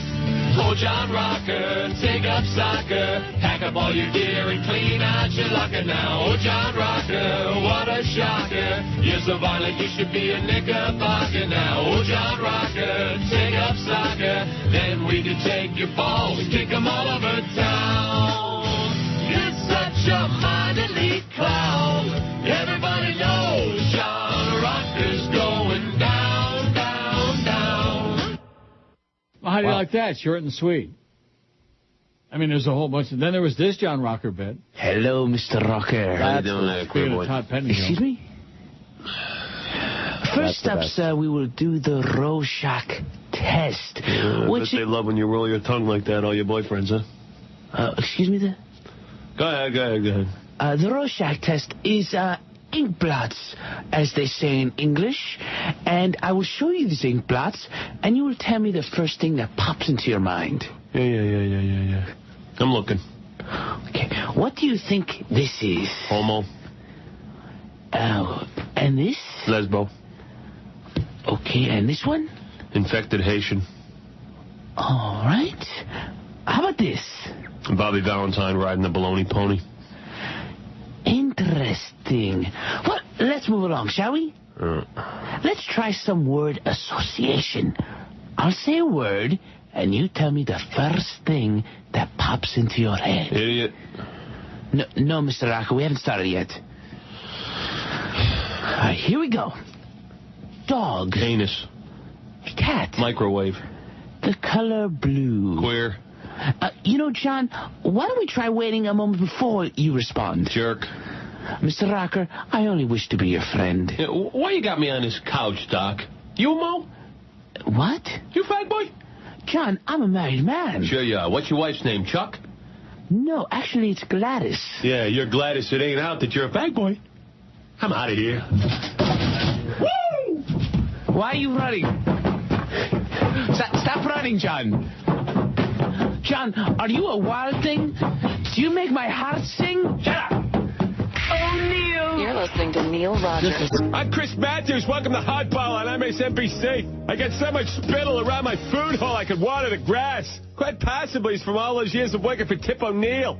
Crazy. The only possible reason my saliva glands are all out of whack may possibly be because I drink scotch from a dog's bowl. Probably from too many years of working for Tip O'Neill being told I wasn't good enough, smart enough, or skinny enough. Plus, I got dillweeds like Bill O'Reilly taking shots at me every night. I'm probably one of the world's greatest minds. If you don't mind wearing a sneeze shield. The reason I don't let people finish their answers is because I can't hear what they're saying. My ears are not even hooked up.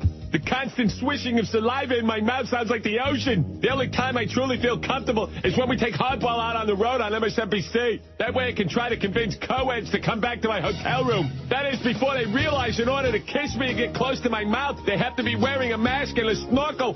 Many people don't realize John McCain suffered from the same malady, but he had his saliva glands burned closed. Obama didn't. Just one of the many varied and stunning differences we like to point out here on MSNBC. Here's one more important fact you should realize before you go to the voting booth. They have different hair color. I'm Chris Matthews playing Hardball on MSNBC. Okay, 16 till 2, I dragged. That's an oldie. Yep. Here's one from Johnny Dork. Why do you keep bad-mouthing Glenn? He loved you, and it was you who backstabbed him. It's sad to hear you and George disparage him. Let him rest in peace, says Johnny Dark. Were we bad-mouthing the bird? All the time. It's you. I feel bad now. It is you who stabbed him in the back. I'm not saying anything. And he stabbed himself in the back. Yeah. He had a real soft gig going there. $50,000 a year, all the free food he could shovel down his puss. And no, that wasn't good enough. Cut it out, Johnny Dork, okay? He's dead. See, one thing about it, when somebody dies, you can say whatever you want, and they can't hear it. Why do you do that? Oh, and also, Armando wanted to know, back in the days, you used to have a great promo called Heavy Metal Neil. Well, there it was. I played it for you. All right. That was it. Do you like it? I like that a lot. Good. Now, this clown again, Roger and Don in Pembroke Pines, this is the same guy who who thinks he knows something about movies. Speaking of movies, top 5 ever, we think. Apocalypse Now, Glengarry Glen Ross, The Shining, also Clockwork Orange, No Doubt, and finally Godfather 1 and 2. Godfather 3, I don't know what happened with that one. If we had to add a 6th, Goodfellas, By the way, what do you think of the halftime show for the Super Bowl? We thought it sucked. I don't know, because I didn't watch it. I heard the boss wailing for about 2 seconds, and I immediately went to the kitchen and got something to eat. Oh, Can You Run? Get the Chalk by Jack Lemmon. Can you run it? Let me ask you, can we run it? I'm running it right now. Get the chalk! Hey! Get the chalk! Get the chalk! I did it. I closed it. Oh, boy. Wow. Yeah, what a fast finger that was, huh? How do you like that? I like it. I think Roger and Don are Ojan Provocatorum Goyim. Mm-hmm. Of course we can't play it. We can play there's a short version of that. Isn't there? That we can play? I don't know. I don't think so. Oh, sure there is. I don't think so. There's not? Like I said, can't play it. And quit causing trouble. Professor Dr. Henry F. Finkelstein, another fake name, says, first of all, I got nothing to bitch about. Screw everybody that messes with George, including his mother. Neil, it's one of the greatest days of my life. About a month ago, I lost my $85,000 IT job. I was down and out, had nowhere to look up, got fed with all the work for peanuts, piece of crap jobs I was applying for. Bills were waiting. I bought the house in 2005. It's worth about 70% of what I paid for it. Crap. Well, here is the deal. Today I decided to create my own Jew bailout plan. Here it goes. First, I'll foreclose on the silly house, walk away from the bad mortgage, which will give me about 12 to 16 months of free living. Now, the credit will go to crap, but I have a Jew wife with perfect credit, plus I don't really need it anyway. My Jew wife also has a job that she'll keep due to the fact that I still want internet, cable, iPhone, etc. Also, I have enough of the severance pay to be able to get enough weed for about 12 to 16 months. See where I'm going further with this? Exactly, a 12 to 16-month vacation. I got screwed, now it's time for me to screw. I'm not going to look for a job for 12 to 16 months, so I'll smoke my bailout plan every day while playing PS3 and Xbox while the Citigroup figures out what they're going to do with those billions Obama's blessing them with. So, Neil, I'll email every day and probably listen to the archives as well. I love my life for the next 12 to 16 months. What do I got to lose? Credit? Who cares? What am I going to buy for that? The new Chevy or the Chrysler? Love you both, Professor Dr. Henry F. Finkelstein. What did you think about that? I don't know. A lot of Jew stuff today, you notice? Very juicy show today, yes. Yeah. Can you please play I Dig the Jocks song? I missed that. Haven't heard it in about 6 months, says JP. I don't have any idea what that is. Boca Brian I Dig bit. the Jocks? What? Boca Brian bit. Relatively recent. I Dig the Jocks? Yes. Here's I Did Your Wife. Did you know? It's not in there. So it's on one of those discs. I don't even know what it is. I Dig the Jocks? You got it? Oh. Oh, that one. Yeah. You want to hear it? Hopefully it's real long. How long is it? 2:23, baby. All right. Want me to let it roll? Oh! Go ahead. I'm a manly, throbbing fan of Porthole Radio. Oh! And all the pumped-up muscle jocks who speak in monotones. In the bleachers, I'm a macho sport hole that gave dreams of how I want to pump my muscle in between their cheeks. I dig the jocks. I dig them. I dig the jocks. Sports is all that matters if you want to get me firm. I'm aware of women, but they just get on my nerves. I like dropping athletes' names as if they really know me. In the company of lonely sport hole nerds and pervs, I dig the jocks. I dig the jocks. Oh, fanny slapping, towel snapping, manly jocks are sweating. I would like to lick their legs all the way to heaven. In the sports bar, knocking back a brew with all the guys. Watching games as someone's hand goes running up my thighs. I dig the jocks in white Cuban socks. I dig the jocks. Oh, sport holes gush about athletes all sinewy and sweaty. Let me strap these garters on and change my name to Betty. One day on a sport hole show they talked about cleats. How did they know listeners are into huffing feet? I dig the jocks. Sports always matters. I dig the jocks. Oh, sports is the only thing that matters. In fact, sports always matters. Nothing else in life is more important than sport.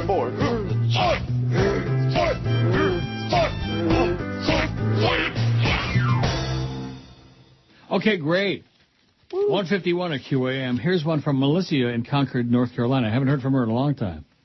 I quietly listen and enjoy your show daily. I sit at my desk and all of a sudden burst into laughter. Okay. My Outlook calendar is blocked off, so no one schedules a meeting during your show. Despite all the cutbacks, still think you and George bring uniqueness to radio. Just brush them haters off your shoulder. Holla back at your girl. Remember Melissa, holla back? That's right. She's the holla back we girl. Just hollered back. We're hollering back. Steve in Jersey says the Chris Matthews stuff is hilarious. The go-ahead bites are perfect. Go ahead. Oh, I didn't. I unqueued it. Oh, too late. Yeah. My 24-year-old daughter just got back from a week in Amsterdam. I asked her if she checked out any of the coffee houses. When in Rome, Dad, was her response. Love that kid, he says. Hear the sirens coming? Yeah. Obama looks like he's already aged 10 years dealing with all the BS. I'm not sure who's more clueless, the voters who keep putting these idiots into office, those same congressional idiots that are hung up on Roger Clemens, while the banks and other bailout beneficiaries rob us blind. That's right, roids. They're into roids. New Jersey politicians, arguably the most corrupt in the country, Illinois and Florida notwithstanding, passed one bill into law this year. $500 fine for drivers not yielding to emergency vehicles. Nice, boys and girls. Take February off. WTF. Sounds like Steve in Jersey's a little porked up. Tad bit. Just a little bit. Well, let's save some of this other stuff. What? Hey, this is the way it's supposed to work. There was a real good pile of emails today. We had John Zeta Yeta, whatever his name is, come clean. Oh, and Ron St. John, by the way, did all those. Okay. Yeah. Thanks, Mr. Radio. He knows his craft. If it's trivial stuff that nobody cares about, it's Mr. Radio. It's Dave in Miami town. Absolutely. At 560 WQAM.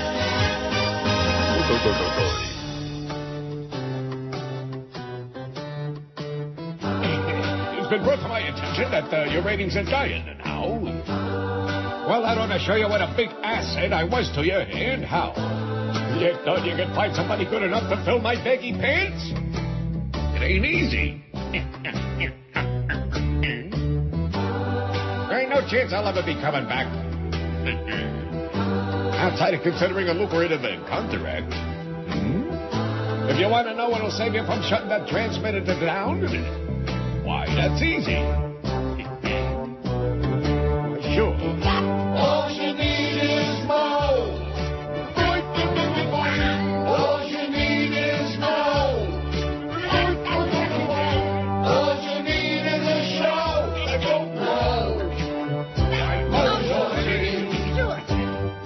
I need your old time slot and only got you today. Despite that, my ratings have bottomed out in this tank.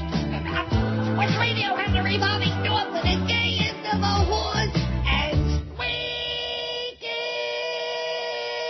shack? All you need is more.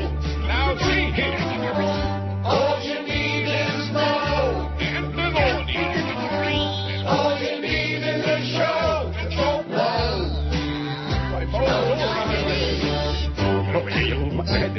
By the way, something. Yeah? Jack told me to give you this. What? You see?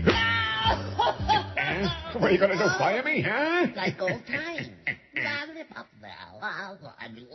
Bye, bye, bye.